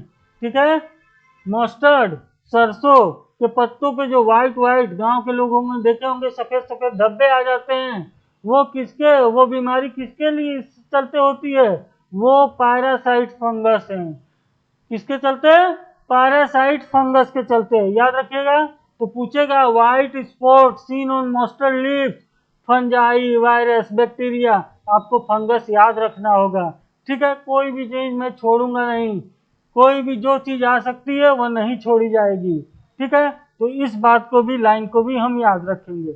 आगे चलिए, जब पूछेगा कि कौन सा यूनिसेलुलर फंजाई है, तो हमें इस लाइन से निकल के वो बात आएगी कि जब भी बात करेंगे हम किसकी? यूनिसेलुलर फंजाई की, तो बात करेंगे किसकी? ईस्ट की। ठीक है, और इससे क्या बनता है? बियर और ब्रेड। किससे? ईस्ट से। और ईस्ट कैसा है? यूनिसेलुलर फंजाई है। ठीक है उससे भी इंपॉर्टेंट लाइन आगे एनसीईआरटी में देगा कि जब व्हीट रस्ट काजिंग है, व्हीट रस्ट वो कौन सा है? प्यूसिनिया है। प्यूसिनिया है, बड़ा इंपॉर्टेंट है। सीधे सीधे क्वेश्चन बनता है कि wheat rust of plant, rust of the wheat plant किससे होता है? प्यूसिनिया होता है। प्यूसिनिया क्या है? फंगस है। याद रखेंगे, फंगस है। ठीक है, कुछ एंटीबायोटिक है जिनका सोर्स कौन है? पेंसिलियम है। पेंसिलियम क्या है? फंगस है। ठीक है, इस बात को भी याद रखिएगा कि एंटीबायोटिक जो सोर्स ऑफ एंटीबायोटिक, और उसमें फंगस में नाम देगा, पेंसिलिया देगा, टोडस्टूल दे देगा, मशरूम देगा, तो पेंसिलियम आप मारेंगे। ठीक है, उसी तरह व्हीट रस्ट पूछेगा, पिसिनिया मारेंगे। टोडस्टूल पूछेंगे तो फंगस मारेंगे। और जो व्हाइट स्पॉट और मस्टर्ड लीव्स होता है वो पैरासाइटिक फंगस मारेंगे। यहाँ से ही अभी इतने क्वेश्चन आ गए। ठीक है, फंगाई थोड़ा इंपॉर्टेंट है, और भी क्वेश्चन आगे देखिए कहाँ से आते हैं। ठीक है, आगे चलिए, हम लोगों ने बात कर ली, अब इसके बॉडी की बात करते हैं। अभी तक तो हम लोगों ने बात की कि कहाँ कहाँ स्प्रेड है, इससे क्या क्या हो रहा है। अब बॉडी की जब बात करते हैं तो इसकी बॉडी जो है कंस्टिस्ट होती है थ्रेड लाइक स्ट्रक्चर से, और उसे कहते हैं हाइपिया। तो हाइपिया इज स्ट्रक्चर ऑफ फंगस। ठीक है, फंगस का स्ट्रक्चर है जो उसके बॉडी का कंसिस्ट होता है, लॉन्ग सिलेंड्रिकल थ्रेड लाइक होता है, उसे कहते हैं हाइपिया। और ये हाइपिया आपस में मिलकर एक नेटवर्क बनाते हैं जिसे कहते हैं माइसेलियम। तो माइसेलियम किस में पाया गया? फंगस में। और ये क्या है? हाइपिया का नेटवर्क है।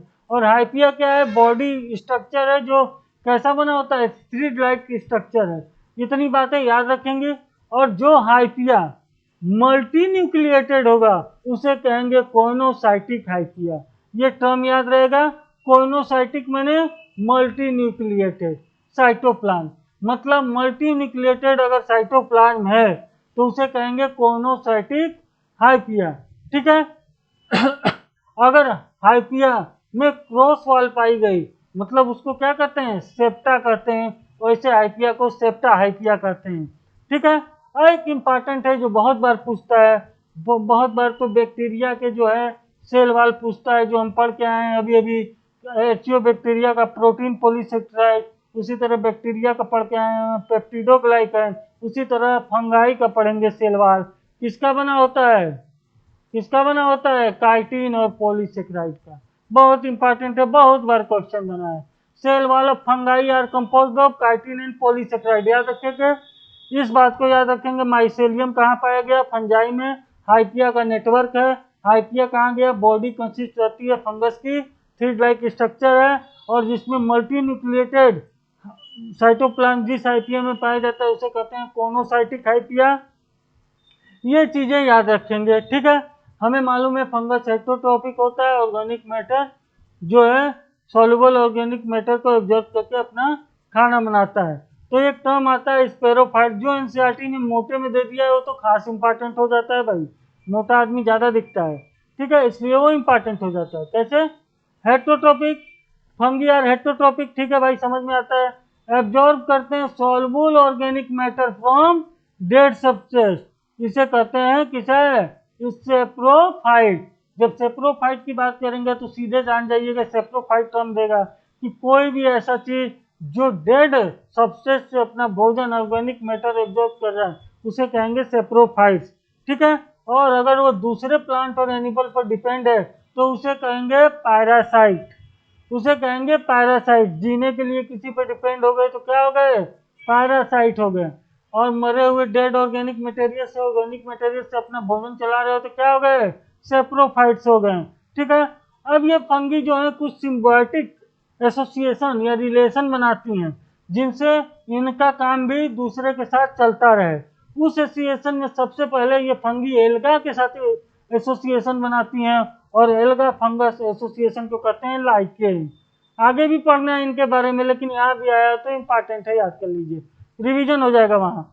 तो अगर फंगल एल्गा के साथ सिम्बायोटिक एसोसिएशन बना रही है तो उसे क्या कहेंगे? दोनों के कर्म के आधार पर समझौता होता है, ये साथ होता है। और उस एसोसिएशन को क्या कहेंगे? अगर एल्गा से बना दिया फंगाई ने तो लाइकन, और हायर प्लांट ऑफ रूट के बना लिया इस फंगाई ने किसके साथ? With root of higher plant, तो उसे क्या कहेंगे? माइकोराइजा। दोनों इंपॉर्टेंट टर्म है, दोनों से सीधे सीधे क्वेश्चन गिरते हैं कि अगर फंगी ने एल्गा के साथ एसोसिएशन कर लिया तो लाइकेन बनाएगा और रूट के साथ कर लिया माइकोराइजा बनाएगा। सीधे सीधे सिम्बायोटिक रिलेशन से ये क्वेश्चन गिरता है फंजाई से। ठीक है। तो ये चीजें भी याद रखेंगे आप। क्या? सेल वाला फंगाई बना होता है किसका? काइटिन और पॉलीसेक्राइड का। इंपॉर्टेंट है। जो फंगी सॉल्युबल ऑर्गेनिक मैटर लेते हैं कहाँ से? डेड सब्सटेंस से, और अपना जीवन चलाते हैं। कैसे हो गए? सेप्रोफाइट्स हो गए। जो लिविंग प्लांट और एनिमल पर डिपेंड रहते हैं जीने के लिए वो पैरासाइट हो गए। और जो सिम्बायोटिक एसोसिएशन बनाते हैं एल्गा से वो लाइकेन। और जो हायर प्लांट के रूट में होते हैं फंजाई वो माइकोराइजा। ठीक है। और यहाँ तक से इतने ही क्वेश्चन बन सकते हैं।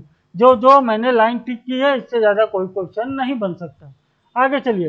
Reproduction in fungi take place by vegetative fragmentation fission body. क्या होता है फंगी में? फ्रेगमेंटेशन फिजन बॉडी तीनों होता है। एसेक्सुअल वेजिटेटिव में और एसेक्सुअल में हमें पता है ये स्पोर बनाते हैं। हमें पता है ये स्पोर बनाते हैं। जब हमने एसेक्सुअल रिप्रोडक्शन पढ़ा था तो हमने पढ़ा था क्या? ये स्पोर बनाते हैं। ठीक है। और उस स्पोर को क्या क्या कहते हैं वो सारे टर्म हमें याद रखने थे। क्या क्या कहते हैं? कार्पोनिडिया।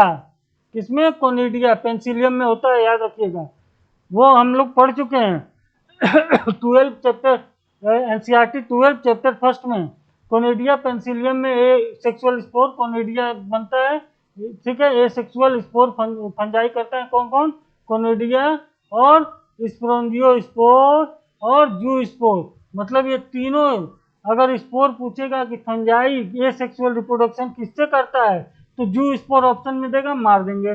स्पोरेंजियोस्पोरिया देगा, मार देंगे। या कभी कोनेडिया मेनली देता है, कोनेडिया देगा तो मार देंगे, जू स्पोर भी दे सकता है। ये चीजें याद रखेंगे।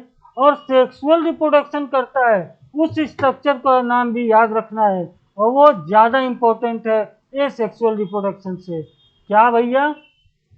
ओस्पोर, एस्कोस्पोर, बेसिडियोस्पोर, ठीक है, याद रहेंगे। ये सेक्सुअल और एसेक्सुअल रिप्रोडक्शन स्ट्रक्चर है, याद रखेंगे। कोनिडिया, स्पोरोंजियोस्पोरा, जूस्पोरा कैसे हैं? एसेक्सुअल हैं, जबकि सेक्सुअल कैसे हैं? ओस्पोर, एस्कोस्पोर एंड बेसिडियोस्पोर, ठीक है। और ये स्पोर जो हैं प्रोड्यूस कहाँ होते हैं? एक स्ट्रक्चर में, उसे कहते हैं फ्रूटिंग बॉडी। तो फ्रूटिंग बॉडी किसमें बनी? फंगस में। और फ्रूटिंग बॉडी में क्या है? स्पोर है, ठीक है, स्पोर। और सेक्सुअल साइकिल इन्वॉल्व होती है 3 स्टेप में। कौन कौन से? पहले होती है प्लाज्मोगेमी। तो सीधे सीधे टर्म से क्वेश्चन पूछ देगा, प्लाज्मोगेमी क्या होगा? नाम से ही पता है, fusion of protoplasm. Way 2 motile और नॉन मोटाइल गैमेट के जो प्रोटोप्लाज्म है वो आपस में फ्यूज करेंगे, उसे कहते हैं प्लाज्मोगेमी।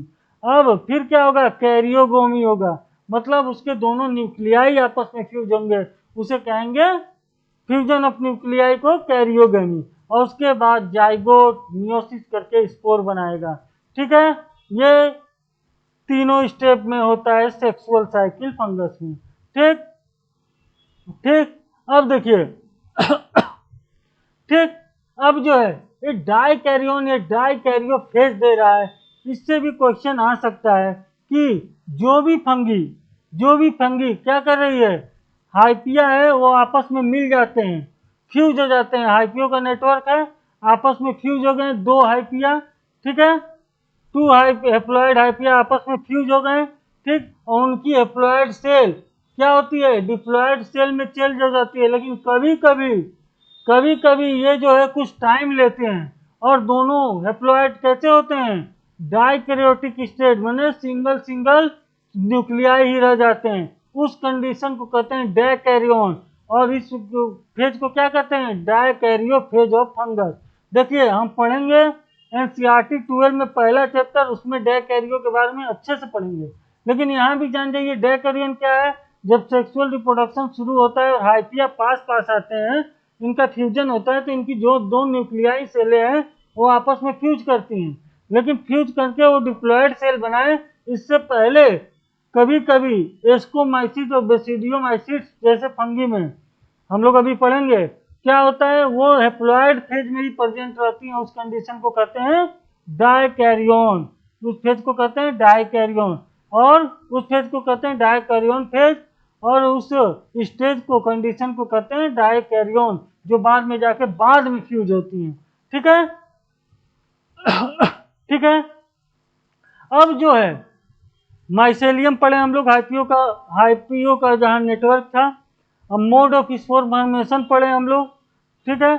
और स्पोर जिसमें बन रहा था, मैंने कलेक्ट हो रहा था, फ्रूटिंग बॉडी।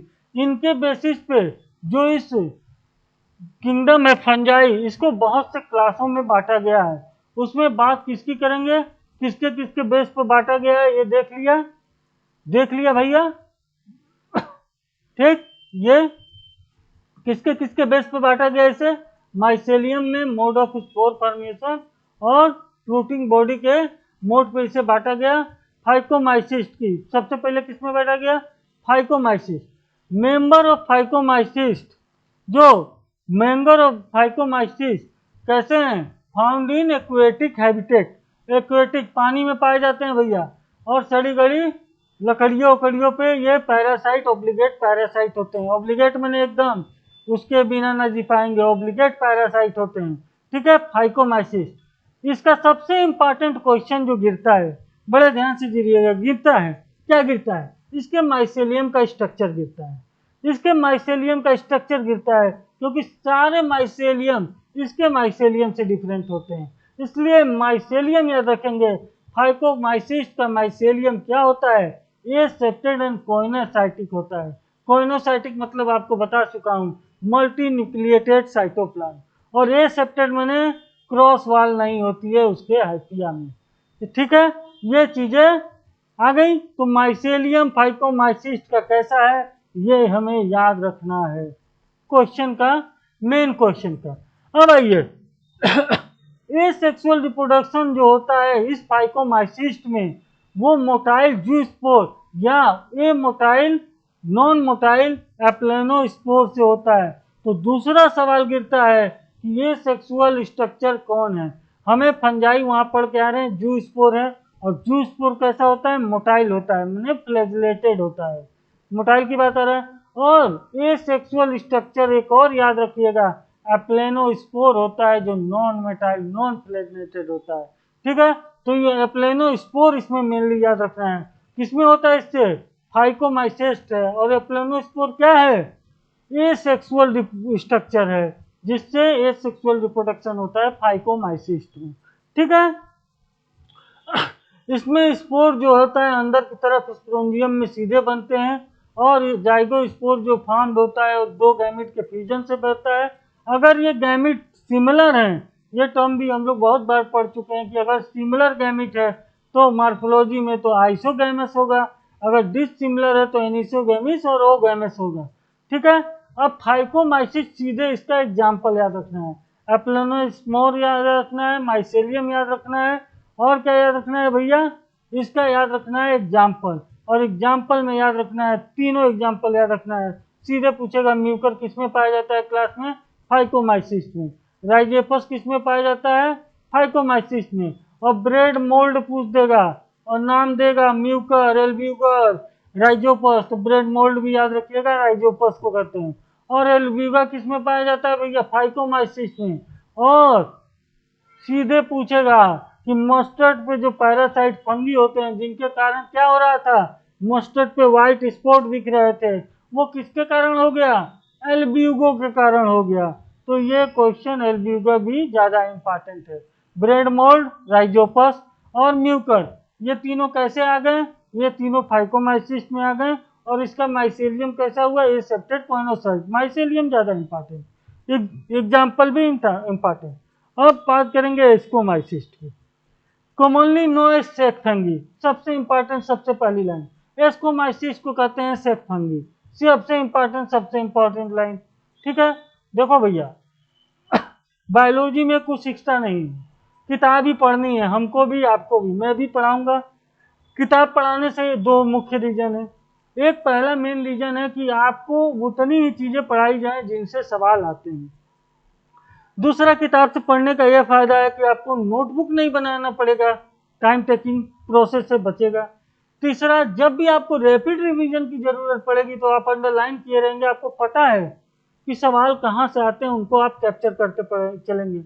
इसलिए मेरा मानना है, और जो बड़े टीचर हैं जिनसे हम लोग पढ़े थे उनका मानना है कि बायोलॉजी अगर पढ़ी जाए तो किताब से ही पढ़ी जाए, और इस तरह अंडरलाइन करके ही पढ़ी जाए, और अंडरलाइन ये किया जाए जो क्वेश्चन बन सकते हैं, ताकि रिवीजन में, रैपिड रिवीजन में बड़ी आसानी हो। ठीक है, इन सब चीज़ों को अगर आप बातें समझ में आती हैं तो आप इस पर काम कीजिए, नहीं तो कोई बात नहीं। बड़ी सी नोटबुकें पढ़ी हैं, बड़ी बड़ी कोचिंगों के मटेरियल पढ़े हैं, आप उन पर भी ध्यान दे सकते हैं अगर आपको एक्स्ट्रा पढ़ के प्रोफेसर बनना है तो, क्योंकि एनसीईआरटी का एक कंसेप्ट हो चुका है कि किताब से ही पूछेगा। ठीक है, चलिए एस्कोमाइसिस की बात कर रहा है तो बात करेंगे सेक फंगी। सेक फंगी किसको कहते हैं, बोलो भाई, एस्कोमाइसिस को कहते हैं। ठीक है, ये कैसा होता है, मल्टी सेलुलर होता है, यूनिसेलुलर मल्टी सेलुलर सब पता है, मल्टी सेलुलर होता है, और पेंसिलियम एग्जाम्पल है। ठीक है, यूनिसेलुलर मल्टी सेलुलर में एग्जाम्पल पेंसिलियम किसका, एस्कोमाइसिस का। ठीक है, और यूनिसेलुलर लिस्ट का। ठीक है, सेक्रोमाइसिस भी नाम याद रखिएगा, पूछेगा कंफ्यूजन के लिए, क्योंकि ईस्ट बड़ा लोगों को याद रहता है। अगर पूछ दिया सेक्रोमाइसिस किस में आता है, फाइकोमाइसिस, एस्कोमाइसिस किस में आता है, एस्कोमाइसिस में। पेंसिलियम किस में आता है, एस्कोमाइसिस। एस्कोमाइसिस से फंगी किसको कहते हैं? एस्कोमाइसिस। ठीक है, अब ये कैसे होते हैं? स्पेरोफाइटिक होते हैं, समझ ही रहे हैं आप, मतलब डेड ऑर्गेनिक वाली कहानी। डिकम्पोजर होते हैं, मतलब ये तोड़ फोड़ भी करते हैं भाई। पैरासिटिक होते हैं, कहाँ कहाँ? कैप्रोफिलस। ये सीधा सवाल आ सकता है। कैप्रोफिलस, जो भी एस्कोमाइसिस या फंगस डंग पे आते हैं उन्हें क्या कहते हैं? कैप्रोफिलस। ये टर्म ऐसा है जो सीधे पूछ सकता है, इसलिए इस टर्म को यहाँ इंपॉर्टेंट मान के चलते हैं। कैप्रोफिलस क्या हो गया? वो एस्कोमाइसिस जो डंग गोबर पे उगते हैं। ठीक है, माइसेलियम कैसी हो गई इसको? माइसेलियम कैसी हो गई? अब आगे की बात करते हैं। ठीक है, माइसेलियम कैसी हो गई? माइसेलियम हो गई, माइसेलियम ब्रांचेड एंड सेप्टेम। जबकि फाइकोमाइसिस्ट में क्या पढ़ के आए थे? माइसेलियम ही सबसे इंपॉर्टेंट था। क्या था? क्या था भाई? कॉर्नोसाइटिक था, लेकिन ए सेप्टेड था। और ये क्या हो गया? Branched and septate. याद रहेगा भाई। एसेक्सुअल कोनिडिया, कोनिडिया से। उसमें क्या पढ़ के आएंगे फाइकोमाइसिस में? एप्लोनोस्पोर के बारे में पढ़ रहे हैं। तो पेंसिलियम में एसेक्सुअल स्ट्रक्चर पूछेगा तो कोनिडिया टिक कीजिएगा। एस्कोमाइसिस में पेंसिलियम आ रहा है ना भाई।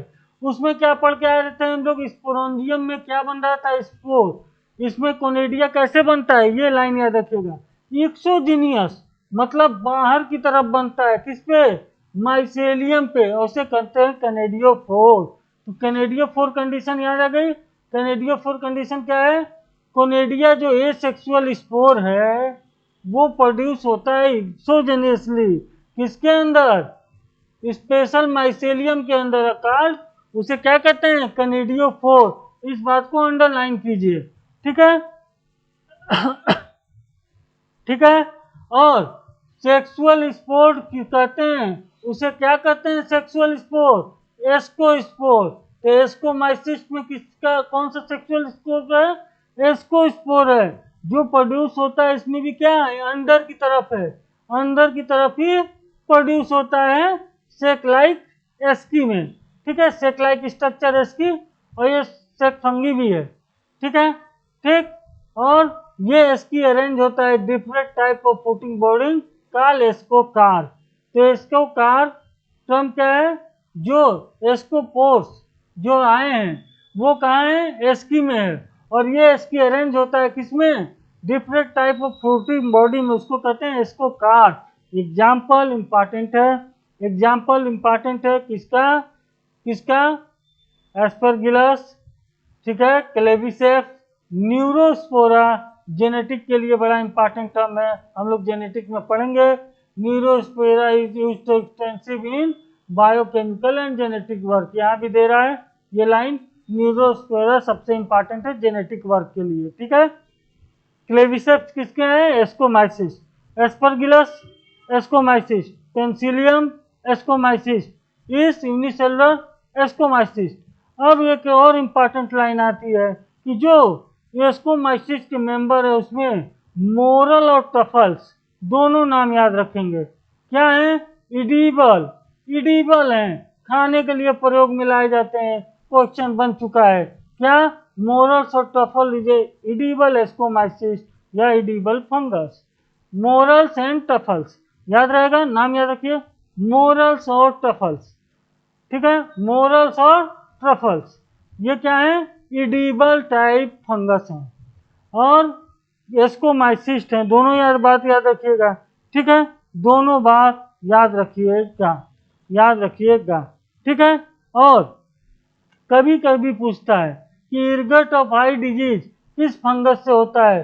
तो यहाँ अपनी बुक में नोट कर लीजिए, इरगट ऑफ आई पूछ देगा तो हम मारेंगे क्या? क्लेविसेप्स से। क्लेविसेप्स से क्या मारेंगे?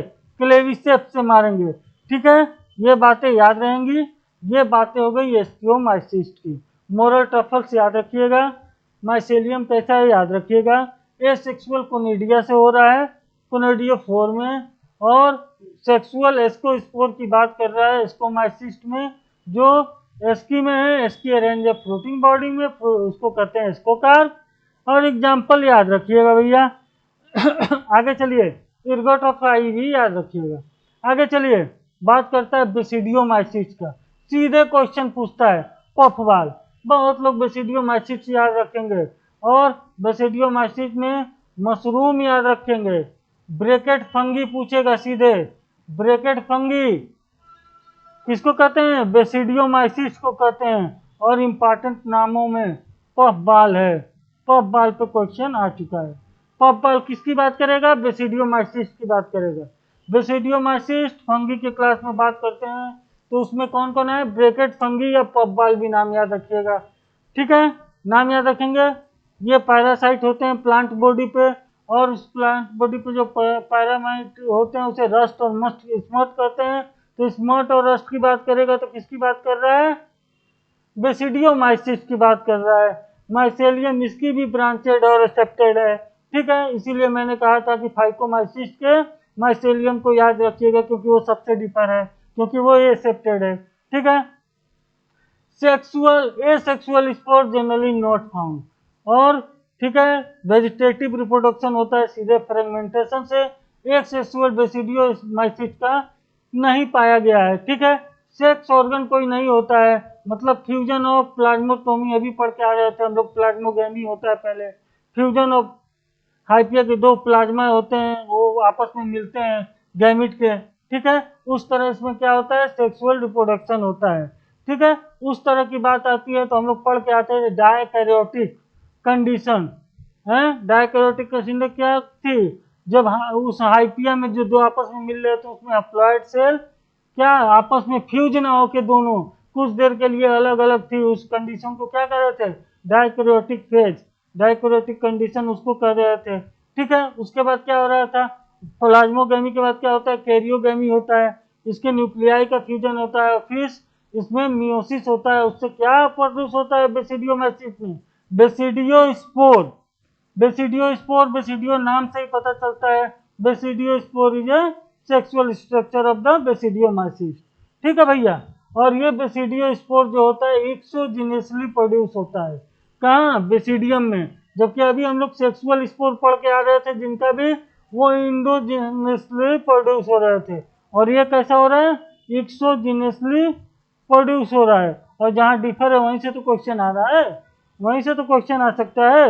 और जो अभी हम लोग क्या करके पढ़े, जब बेसिडियो की बात करेगा तो बेसिडियो का basidia arrange in the fruiting body, उसके एस की पढ़ के आ रहे थे, इसको कार्प एस्कोमाइसिस में, यहाँ बेसिडियो कार्प की बात करेंगे, ठीक है, बेसिडियोमाइसिस में।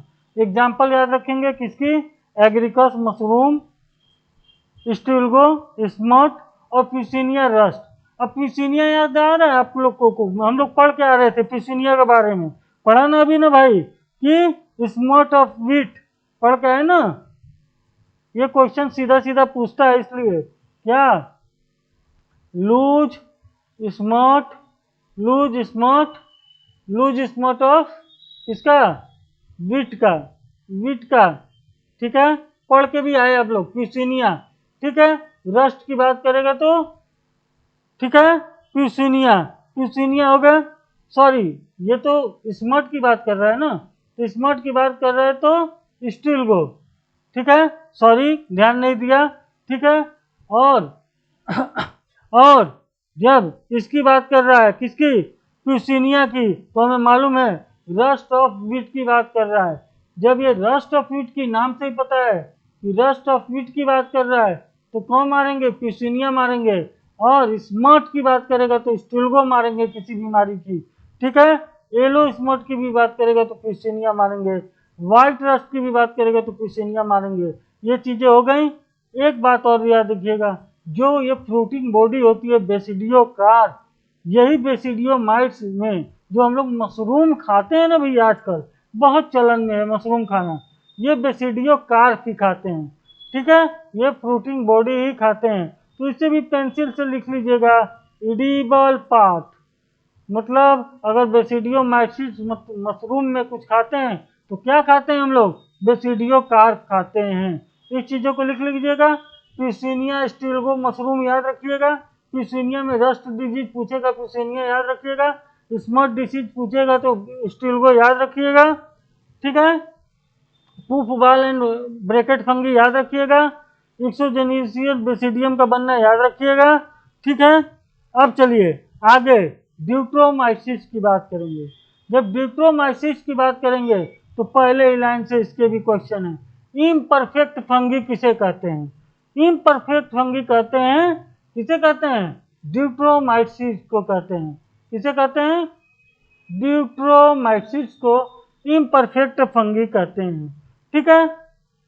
इम्परफेक्ट फंगी कहते क्यों हैं? क्वेश्चन नंबर दूसरा, ड्यूक्रोमाइसिस को क्यों कहते हैं? क्योंकि इसमें भैया, इसमें जो है सिर्फ ए सेक्सुअल फॉर्म ही डिस्कवर्ड हुआ है। अगली लाइन से क्वेश्चन बनता है, because only the A sexual या वेजिटेटिव फेज होता है, ठीक है। इम्परफेक्ट फंगी किसे कहते हैं? ड्यूक्रोमाइसिस को। और क्यों कहते हैं? ये दो सवाल बन चुके हैं और यही दो सवाल ज्यादा बनते हैं। क्यों कहते हैं? क्योंकि इनमें सेक्सुअल कैरेक्टर का पता नहीं है, ए सेक्सुअल स्टेज फेज पता है, ठीक है, ओनली। और ड्यूक्रोमाइसिस किसे कहते हैं? इम्परफेक्ट फंगी को कहते हैं। दो बातें एकदम दिमाग में बैठा लीजिएगा। आगे चलिए आगे की बात करेंगे। आगे की बात करेंगे तो ड्यूक्रोमाइसिस के बारे में ज्यादा हम लोग नहीं जानेंगे। दो बातें वहां जान लिए हम लोग और दो बातें, ठीक है, यहाँ जानेंगे। पहला, ड्यूक्रोमाइसिस जो है ये सेक्सुअल जो रिप्रोड्यूस करता है वो ये भी करता है, किससे? कोनिडिया से। तो ये sexual structure in deuteromycetes conidia, conidia, ठीक है। माइसेलियम इसका भी स्टेपल और ब्रांचेस, मैंने हमको फाइकोमाइसिस का माइसेलियम याद रखना है। क्वेश्चन आता है भाई, इसलिए बार बार हर समय पढ़ाते समय उसका नाम ले रहे हैं, ठीक है। ये कैसे होते हैं ड्यूक्रोमाइसिस? ज्यादातर क्या होते हैं? डिकम्पोजर होते हैं। स्पोरोफाइट और पैरासाइट होते हैं, डिकम्पोजर होते हैं। नाम याद रखना है, कौन? अल्टरनेरिया, कोलेट्राइका और ट्राइकोडर्मा। ये किस में आते हैं? ड्यूक्रोमाइसिस आते हैं। अब इनमें कुछ हम लोग डिजीज नोट करेंगे। पूरा नाम अल्टरनेरिया, अगर अल्टरनेरिया सुलेनी से पूछेगा तो यहाँ से क्वेश्चन बार बार आता है। ईयरली ब्लाइट, ईयरली नोट करेंगे भाई, early blight of, early blight, early blight of potato. Early blight of potato किससे होता है? अल्टरनेरिया सोलेनी लिखेंगे और लिखेंगे early blight of potato disease by this deuteromycetes, deuteromycetes. अब और कभी कभी red rot of sugar cane बहुत पूछता है, तो कोलेट्राइकम, कोलेट्राइकम फेलकलेटम उसका पूरा नाम होता है, ये भी लिखेंगे, ये भी लिखेंगे। फेलकलेटम, फेलके, फेल, फेल्सिलेटम, फेलके, फेलकेलेटम, ठीक है, इसका पूरा नाम लिखेंगे। और कोलेट्राइकम से सीधे याद रखेंगे red rot of sugar cane, याद रखेंगे। सीधे सीधे क्वेश्चन है भाई, ये सब सीधे सीधे क्वेश्चन है, सीधे पूछता है red rot of sugar cane किससे हुआ? ड्यूक्रोमाइसिस से। किससे? कोलेट्राइकम से। ईयरली ब्लाइट ऑफ पोटैटो किससे हुआ? अल्टरनेरिया सोलेनी से। कौन है? ड्यूक्रोमाइसिस से, याद रखेंगे, ठीक है। अब ईयरली ब्लाइट ऑफ पोटैटो की बात हम लोग कर लिए तो एक चीज और लिख लेंगे, और तीसरा ट्राइकोडर्मा याद रखेंगे। कौन सा याद रखेंगे? ट्राइकोडर्मा। इसमें ओनियन में ग्रीन रोट होता है। ट्राइकोडर्मा क्या करेंगे? ग्रीन रोट ऑफ ओनियन, ठीक है, ग्रीन रोट ऑफ ओनियन। ये तीनों नोट कर लेंगे भाई, इनसे क्वेश्चन आ चुका है, क्वेश्चन आ भी सकता है, तीनों पेंसिल से नोट करेंगे। और इसी के बेस पे अगर रियली ब्लाइट ऑफ पोटैटो की बात करेंगे तो स्टार बना के वहीं लिख लेंगे रिवीजन में। बहुत बार क्वेश्चन आ जाता है, थोड़ा बहुत अलग तो पढ़ना ही पड़ेगा, क्या करें, अपना भी तो कुछ रखना है। Late blight of potato, late blight of potato, इसका भी लिखेंगे भाई। क्यों?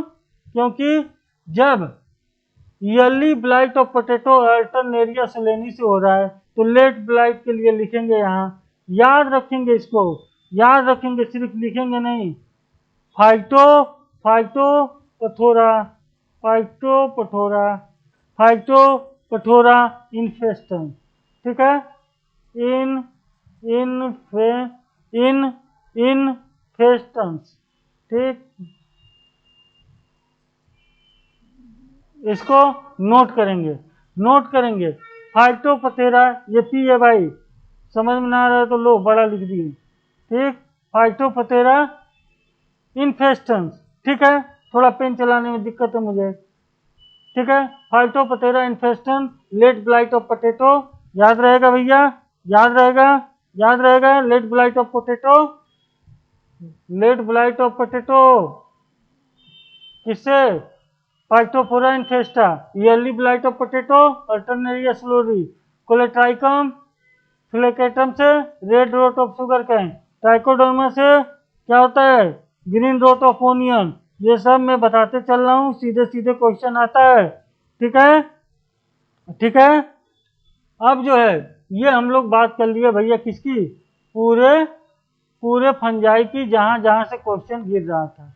अब प्लेटेनिया और एनिमेलिया बचा है, इनके बारे में हम बहुत कुछ नहीं पढ़ेंगे क्योंकि इनका डिटेल तो हमें पढ़ते रहना है। लेकिन देखिए किंगडम प्लेटेनिया में ऑल यूकैरियोटिक होते हैं भाई, न्यूक्लियस होता है, न्यूक्लियस मेम्ब्रेन होता है, और जो है न्यूक्लियस एंड न्यूक्लियर मेम्ब्रेन होता है, ठीक है।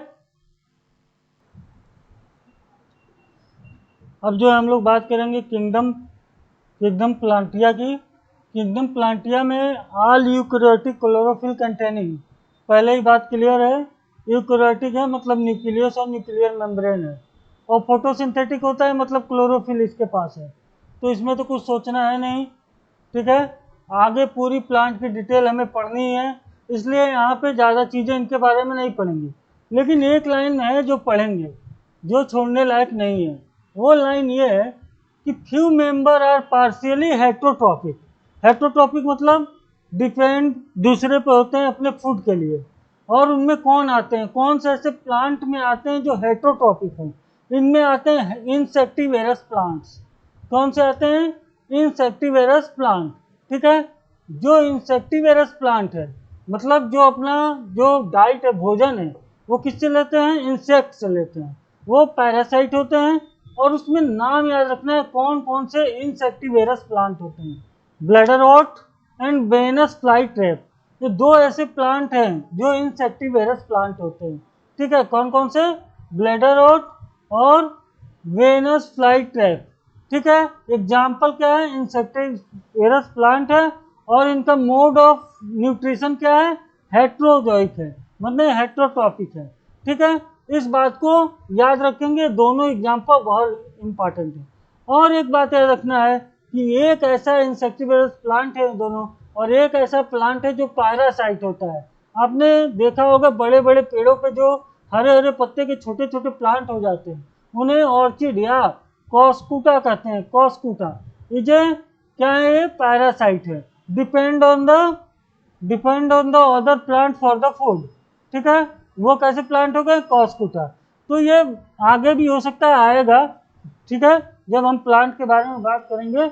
लेकिन यहाँ जो है हमें हमें जो है इसे याद रखना है, ठीक है। क्या, इंसेक्टिवेरस प्लांट को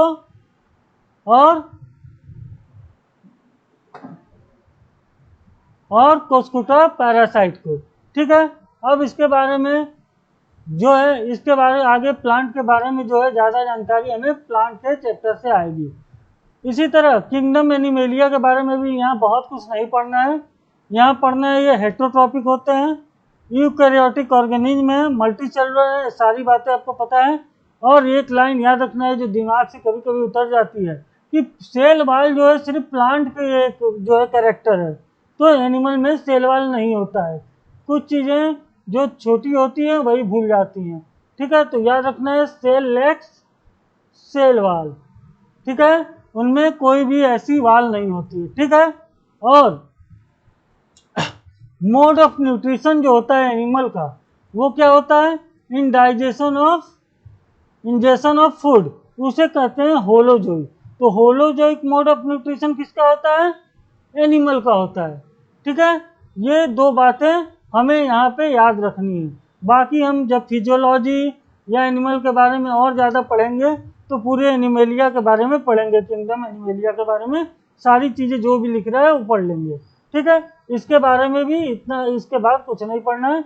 अब आइए ये जो वायरस, विरोइड्स, प्रियॉन्स और लाइकेन की बात करेंगे, जब वायरस विरोइड प्रियंस लाइकेन की बात करेंगे तो सिक्स किंगडम दिया गया या 5 किंगडम ऑफ विटेकर दी गई, इसमें इनका जिक्र नहीं था, लेकिन हम इनके बारे में पढ़ेंगे। ठीक है, क्या है, कहाँ से पढ़ेंगे, आइए पन्ना पलटिए, यहाँ से आइए, यहाँ से पढ़ेंगे और तेजी के साथ पढ़ेंगे कि इसमें कौन कौन सा क्वेश्चन आता है। देखिए, सीधे बात है कि वायरस मीन्स क्या होता है। वायरस मीन्स होता है विनोम या पॉइजनस फ्लूइड। जो भी विनोम होगा या पॉइजनस फ्लूइड होगा उसको कहें वायरस। ठीक है, और वायरस को सबसे पहले रिकॉग्नाइज किसने किया, इवान वॉस्की ने। किसने किया, इवान वॉस्की ने। डिमरिट इवान वॉस्की ने वायरस देखा, ठीक है, उसे क्या विनोम या पॉइजनस फ्लूइड के रूप में। और कहाँ देखा, मोजाइक डिजीज किस में होती है, टबैको में, टीएमबी वायरस से। तो मोजाइक वायरस से मोजाइक डिजीज होती है जो किस में होती है, टबैको में होती है। उसे किसने पहली बार दिखा, इवान वॉस्की ने, और नाम दिया वायरस या विनोम या पॉइजनिक फ्लूइड। सीधे सीधे सवाल आता है, सीधे सीधे से सवाल आती है लाइन से, इसलिए सीधे सीधे नोट करेंगे।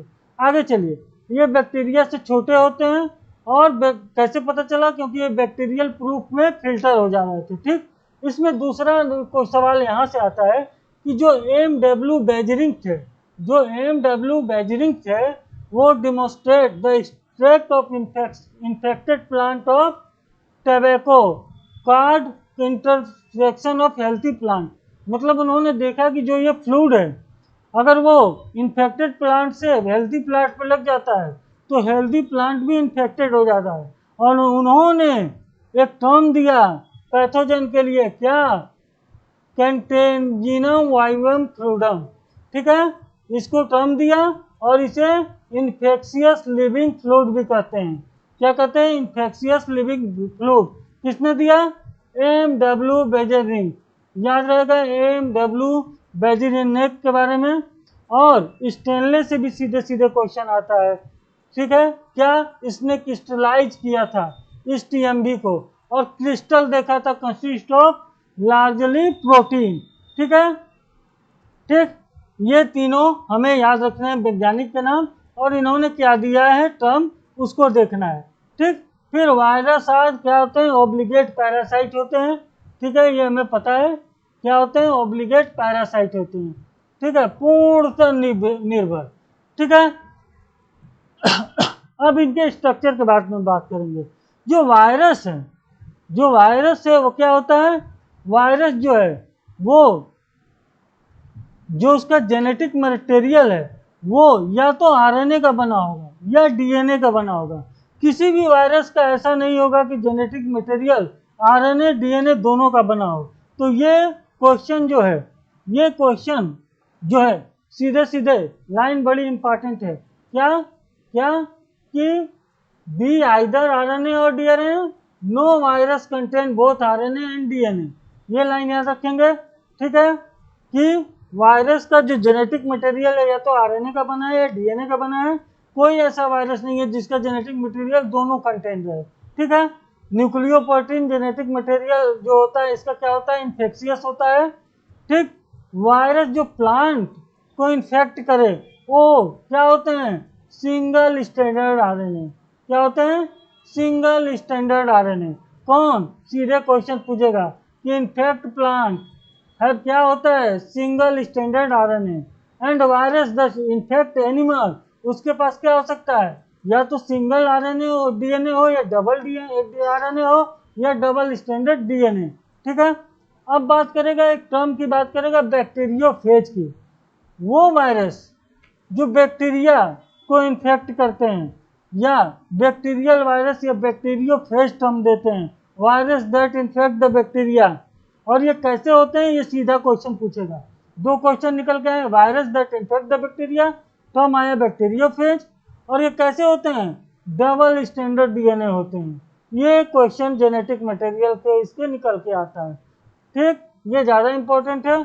और ये virus that infect the bacteria क्या कहा गया, बैक्टीरियोफेज कहा गया।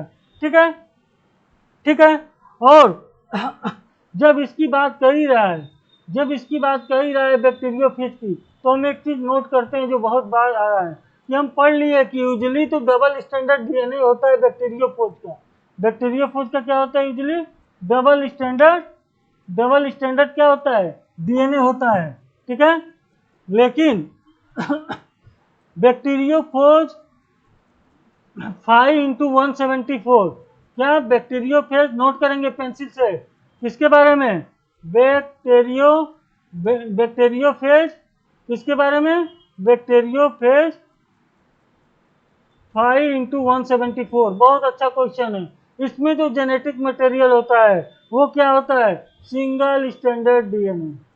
क्या होता है? Single standard DNA. इस बात को यही नोट करेंगे।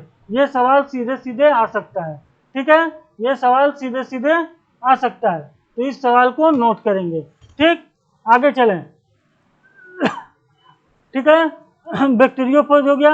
अब जो प्रोटीन कोट, जो बाहर की वायरस का एडिशन है, जेनेटिक मटेरियल के बाहर एक प्रोटीन कोट होता है, और वो प्रोटीन कोट बहुत से स्मॉल सब यूनिट से मिलकर बना होता है, जिन्हें कहते हैं कैस्पोमियर। तो इस बात को भी अंडरलाइन करेंगे कि जो प्रोटीन कोट होता है, जिसे क्या कहते हैं? कैप्सिड कहते हैं, वो किसका मिलकर बना होता है? Made of small unit. और उस स्मॉल यूनिट को कहते हैं क्या? क्या कहते हैं? कैप्सोमियर। और टीएमबी में एक चीज और नोट कर लेंगे, कभी कभी पूछता है, जो टीएमबी हम लोग पढ़ के आए हैं अभी लोग, टोबैक मेजोको वायरस, उसमें कितना? करीबन 2130 क्या होती है? ये नंबर याद रखेंगे कैप्सोमियर्स की। इसमें कैप्सिड में, कैप्सिड किसकी बनी होती है? इस कैप्सोमियर की। और कैप्सोमियर में करीबन कितना याद रखेंगे? 2130 टीएमबी में, ठीक है। बैक्टीरियोफेज 5 × 174 कैसा होता है? सिंगल स्टैंडर्ड डीएनए, ठीक है। जो कैप्सिड बनी होती है उसको, सब यूनिट को क्या कहते हैं? कैस्पोमियर। ये क्वेश्चन आता है, ठीक है। अब जैसे वायरस, काज, डिजीज कौन कौन से, जैसे वहाँ बैक्टीरिया का याद किया था, यहाँ याद रखेंगे। अभी ह्यूमन डिजीज पढ़ेंगे तो सारे आएंगे। यहाँ याद रखेंगे मम्प्स, स्मॉल पॉक्स और इन्फ्लुएंजा, ये सब वायरस से होते हैं, ठीक है। इनका जेनेटिक मटेरियल भी लिख लेंगे, क्योंकि नाम दिया हुआ है तो जेनेटिक मटेरियल लिख लेंगे। क्या लिखेंगे? पहले लिखेंगे मप्सा, ठीक है। इसका इसी पेंसिल से लिखेंगे। किसका लिखेंगे? मम्प्स का। ये single standard RNA genetic material होता है इसका, सिंगल स्टैंडर्ड आरएनए। जो स्मॉल पॉक्स बीमारी होती है वायरस से, कौन? स्मॉल पॉक्स, ये डबल स्टैंडर्ड डीएनए होती है जेनेटिक मटेरियल में, ठीक है। नोट करते चलें। जो हर्ब्स होता है, सीधे सीधे सवाल आते हैं भैया, वो डबल स्टैंडर्ड क्या होता है? डबल स्टैंडर्ड ही होता है डीएनए, ठीक है। हर्ब्स भी क्या हो गया? डबल स्टैंडर्ड डीएनए, ठीक है, ठीक है। और फिर बात करता है इन्फ्लुएंजा की। जब बात इन्फ्लुएंजा की करता है तो ये सिंगल स्टैंडर्ड आरएनए होता है। कैसा होता है? Single standard RNA. चीजें नोट करें भाई, सीधे सवाल आएगा, सीधे बीमारी दिया है। कैसा? सिंगल स्टैंडर्ड आरएनए, ठीक है, सिंगल स्टैंडर्ड आरएनए। और जो ये एड्स होता है, आपको एड्स के बारे में भी डिटेल पढ़नी है। वायरस से, रेट्रोवायरस से होता है। और ये कैसा होता है? ये भी सिंगल स्टैंडर्ड आरएनए से होता है, ठीक है, ठीक। और आजकल एक चल रहा है, उसको भी नोट कर लें। क्या? कोरोना वायरस, ठीक है। कोरोना वायरस जो चल रहा है आजकल, वो कैसा होता है? Single standard RNA. ये भी वायरस डिजीज है जो single standard RNA genetic material का होता है, ठीक है। ये बातें याद रखेंगे कैसे हो गए? सिंगल स्टैंडर्ड आरएनए, ठीक है। ये नोट कर लिए आप, ठीक है। सबका जेनेटिक मटेरियल, इतनी बीमारियों का, ठीक है। बैक्टीरियोफेज का ही भी नोट कर लीजिए। ये पूरी चीज़ें आपको यहाँ याद रखनी है। बाकी चीज़ें डिटेल में भी आएंगी सामने, ठीक है। यहाँ के लिए इतना काफ़ी है। अब आगे चलिए, आगे चलिए, आगे पेज पे जब बात करेंगे तो सबसे इम्पॉर्टेंट क्या निकल के आता है? बिरुआइड्स जिसे कहते हैं, ठीक है। सबसे पहले बिरुआइड्स खोजा किसने था? बहुत बार क्वेश्चन पूछ सकता है नहीं, पूछा भी है। TD Diener, TD TO Diener, TO Diener, TO Diener ने क्या खोजा था? विरोइड्स खोजा था। डिस्कवर पुएर्स न्यू इन्फेक्शियस एजेंट, ठीक है, वायरस से छोटा होता है, ठीक है, और बीमारी क्या है? बीमारी क्या है? बीमारी है पोटैटो स्पाइनल ट्यूबर डिजीज। बीमारी याद रखेंगे, किसने खोजा था? डेनर ने खोजा था। क्या बीमारी? इस वायरस से छोटा है। कौन सी बीमारी काज कर रहा है? Potato spinal tuber disease. और कहाँ? इसमें सिर्फ पाया जा रहा है क्या? Found to be a free RNA, ठीक है, सिर्फ आरएनए, मतलब जो कैप्सिड है वो एब्सेंट है, ठीक है। बहुत इंपॉर्टेंट लाइन, ठीक। दूसरा इंपॉर्टेंट, ये किसने खोजा? बीमारी, इंपॉर्टेंट। 3 तरह के सवाल निकल के आए। और चौथा देखिए, ठीक है, RNA of the viroids of low molecular weight. जो ये आरएनए पाया जाता है इसके अंदर, वो कैसा होता है? लो मॉलिक्यूलर वेट का होता है। ये चीजें याद रखेंगे, ये चीजें याद रखेंगे, ठीक है। अब चलिए आगे बढ़िए। आगे जब बढ़ेंगे तो बात करेगा प्रियॉन्स की। प्रियॉन्स क्या है? ये सबसे इंपॉर्टेंट एबनॉर्मली फोल्डेड प्रोटीन है, ठीक है। ये क्या है?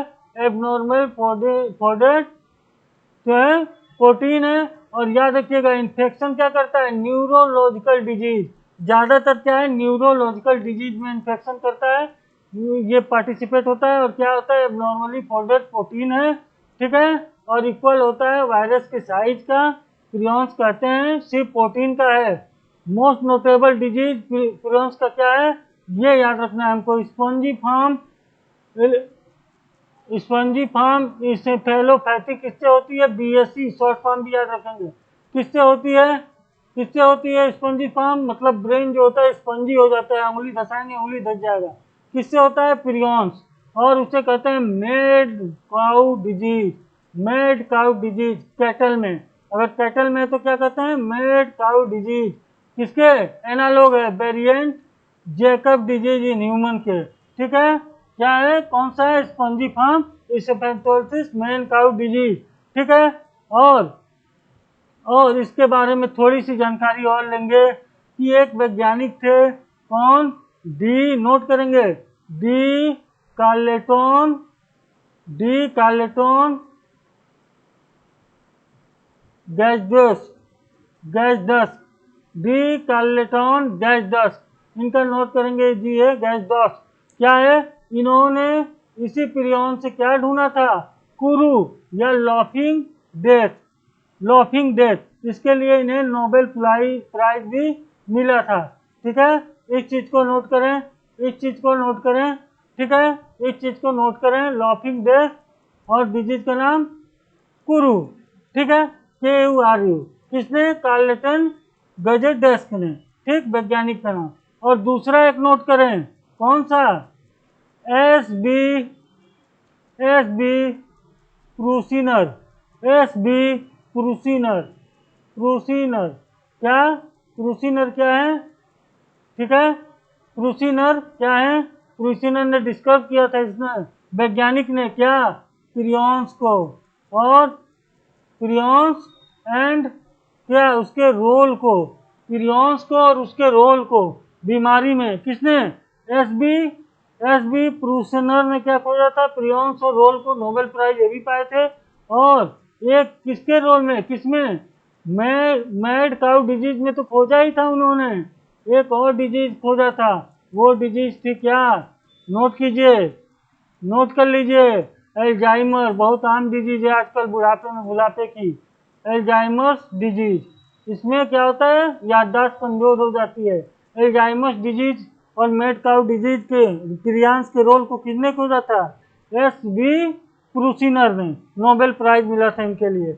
और कुरु या लॉफिंग डेथ प्रियॉन्स से किसने खोजा था? कार्लेटन गैजडस ने, ठीक है। 2 चीजें याद रखिएगा, ठीक है। प्रियॉन्स के बारे में बहुत बातें हो गई। अब चलिए, अब लाइकेन की बात करेगा। जब लाइकेन की बात करेगा तो लाइकेन हम लोग पढ़ चुके हैं, क्या है? सिम्बियोटिक एसोसिएशन है, किसके किसके बीच? किसके किसके बीच? किसके किसके बीच, एल्गा और फंगी के बीच, जिसमें एल्गा कंपोनेंट को क्या कहते हैं, फाइकोबाइंड, और फंगल कंपोनेंट को क्या कहते हैं, माइकोबाइंड। याद रखेंगे, जिसमें फाइकोबाइंड और माइकोबाइंड क्या है, ऑटोट्रॉपिक और हेटरोट्रॉपिक। मतलब जो खाना ऑटोट्रॉपिक कौन होगा, एल्गा, क्या बनाता है, फूड बनाता है, और फंगी क्या करता है, ये शेल्टर प्रोवाइड करता है और एब्जॉर्ब करता है मिनरल न्यूट्रिशन एंड वाटर, किसके लिए, एल्गा के लिए, फूड बनाने के लिए। ठीक है, ये लाइन याद रखेंगे लाइकेन के बारे में, सीधे सीधे क्वेश्चन गिरता है, कौन पार्ट फाइकोबाइंड है, कौन पार्ट माइकोबाइंड है, किसका किसका एसोसिएशन है, इसमें एल्गा क्या करता है, फंगी क्या करता है। ठीक है, ये क्वेश्चन गिरते हैं। और एक क्वेश्चन अच्छा से गिरता है, lichen is a very good pollution indicator. ठीक है, क्यों, क्योंकि ये पोल्यूटेड एरिया में जमता ही नहीं है। ठीक है, सल्फर कंटेनिंग पोल्यूशन ज्यादा असर करता है, तो lichen is a very good pollution indicator. इतनी बात याद रखेंगे, इतनी बात याद रखेंगे। चलिए, ये इंपॉर्टेंट है सब, इनको याद रखना है। ठीक है, याद रखिएगा, ये समरी है। ठीक, अब एक चीज है, कुछ चीजें हैं जो लिखिए। क्या लिखना है, पहले लिखना है किसके बारे में, यही लिखिए, यही व्हाइट पेज दिख रहा है, मैं यही लिख रहा हूँ। ठीक है, किसके बारे में, एक टर्म आता है प्लाक। ये प्लाक क्या है, ठीक है, लिखिए, फॉर्म्ड फ्रॉम प्लाक, क्या पूछता है, किससे बन रहा है, होस्ट सेल की अगर लाइसिस करता है बैक्टीरियोफेज, क्या करता है, होस्ट सेल की लाइसिस, तो क्या बनता है, प्लाक बनता है। तो प्लाक लिख लीजिए, formed from, form from lysis of host cell by bacteriophage. ठीक है, ये जो वायरस बैक्टीरिया को इन्फेक्शन दे रहा है वो क्या हो गया, बैक्टीरियोफेज, और ये जब लाइसिन करता है इसके होस्ट सेल के, तो क्या बनता है, प्लाक बनता है। ठीक है, याद रखिएगा। ठीक है, छोटे छोटे टर्म में लिखिए, टर्म में लिखिए। ठीक, और क्या लिखना है, और लिखिए, ये भी नोट कीजिए कि जो अलग से नोट कीजिए, अलग से नोट करिए, क्या किसके बारे में, प्लाज्मिड। प्लाज्मिड क्या होता है, यही नोट कीजिए, यही नोट कीजिए प्लाज्मिड के बारे में भी। प्लाज्मिड क्या है, बैक्टीरिया में जो डीएनए का एक्स्ट्रा क्रोमोसोमल मटेरियल होता है उसे कहते हैं प्लाज्मिड। तो लिखिए, लिखिए, सीधे लिखिए, इन बैक्टीरिया, इन बैक्टीरिया। ठीक है, बैक्टीरिया में क्या आता है, फ्रेगमेंट ऑफ डीएनए, ये भी लिख सकते हैं fragment of DNA, genetic material का जो फ्रेगमेंट होता है। ठीक, विच जो कैसा काम करता है, एक्ट एज वेक्टर, वो हो गया प्लाज्मिड। ठीक है, क्या हो गया, प्लाज्मिड, या एक्स्ट्रा क्रोमोसोमल मटेरियल भी कह सकते हैं इसको, कह सकते हैं ना भाई दूसरे भाषा में, एक्स्ट्रा क्रोमोसोमल मटेरियल। ठीक है, सीधे सीधे क्वेश्चन बनता है, प्लाज्मिड क्या है, एक्स्ट्रा फ्रेगमेंट ऑफ डीएनए या एक्स्ट्रा क्रोमोसोमल मटेरियल। ठीक है, ठीक है, जो naked DNA, double stranded DNA का मटेरियल होता है बैक्टीरिया में। अब लिखिए, अब लिखिए, आगे बढ़िए, कहाँ लिखिएगा, जहाँ मुझे पेज मिलता है मैं वहीं लिख रहा हूँ। लिखिए, इंटरफेरॉन, नोट कीजिए पेंसिल से, पेंसिल से नोट कीजिए, कुछ अलग बच गया है उसके बारे में, इंटरफेरॉन्स, इंटरफेरेंस के बारे में लिखिए, क्या क्या है ये एंटीवायरल प्रोटीन है, छोटा सा टर्म लिखिए, क्या है, एंटीवायरल प्रोटीन है, एंटीवायरल प्रोटीन है। ठीक है, एंटीवायरल प्रोटीन है, synthesize in response to virus. ठीक है, inhibition the multiplication of virus, जो सिंथेसाइज होता है, सिंथेसाइज्ड, सिंथेसाइज्ड इन किसके, एंटीवायरल है, तो रिस्पॉन्स ऑफ वायरस। और ये क्या करता है, ये क्या करता है, इनहिबिट कर देता है, रोक देता है, क्या, inhibit multiplication, multiplication of virus, viruses. ठीक है, ये इंटरफेरॉन के बारे में नोट कीजिए कि एंटीवायरल प्रोटीन है, synthesize in response of virus और इनहिबिट करता है मल्टीप्लिकेशन ऑफ वायरस को। ठीक है, कुछ बातें और लिखेंगे। क्या लिखेंगे? आइए यहाँ देखिए क्या लिखते हैं, नोट करते जाइए जो मैं लिखते जाता हूँ। ठीक है, एक बात लिखिए, क्या लिखेंगे कि ये जो बैक्टीरियोफेज था, हमने क्या पढ़ा था? बैक्टीरियोफेज। ठीक है, उस बैक्टीरिया फेज को खोजा किसने था? Twort and D D Herelle, D Herelle. ठीक है, इसने खोजा था ट्वाल एंड डी हेरल्ड। ठीक है, ये बात लिखिए। बैक्टीरियोफेज डिस्कवर या टर्म कुछ भी लिख लीजिए यहाँ, इसने ट्वाल और हेरल्ड ने। ठीक है, याद रहेगा। ठीक, कोई और बात भी लिखी जाए, लिखी जाए भाई साहब।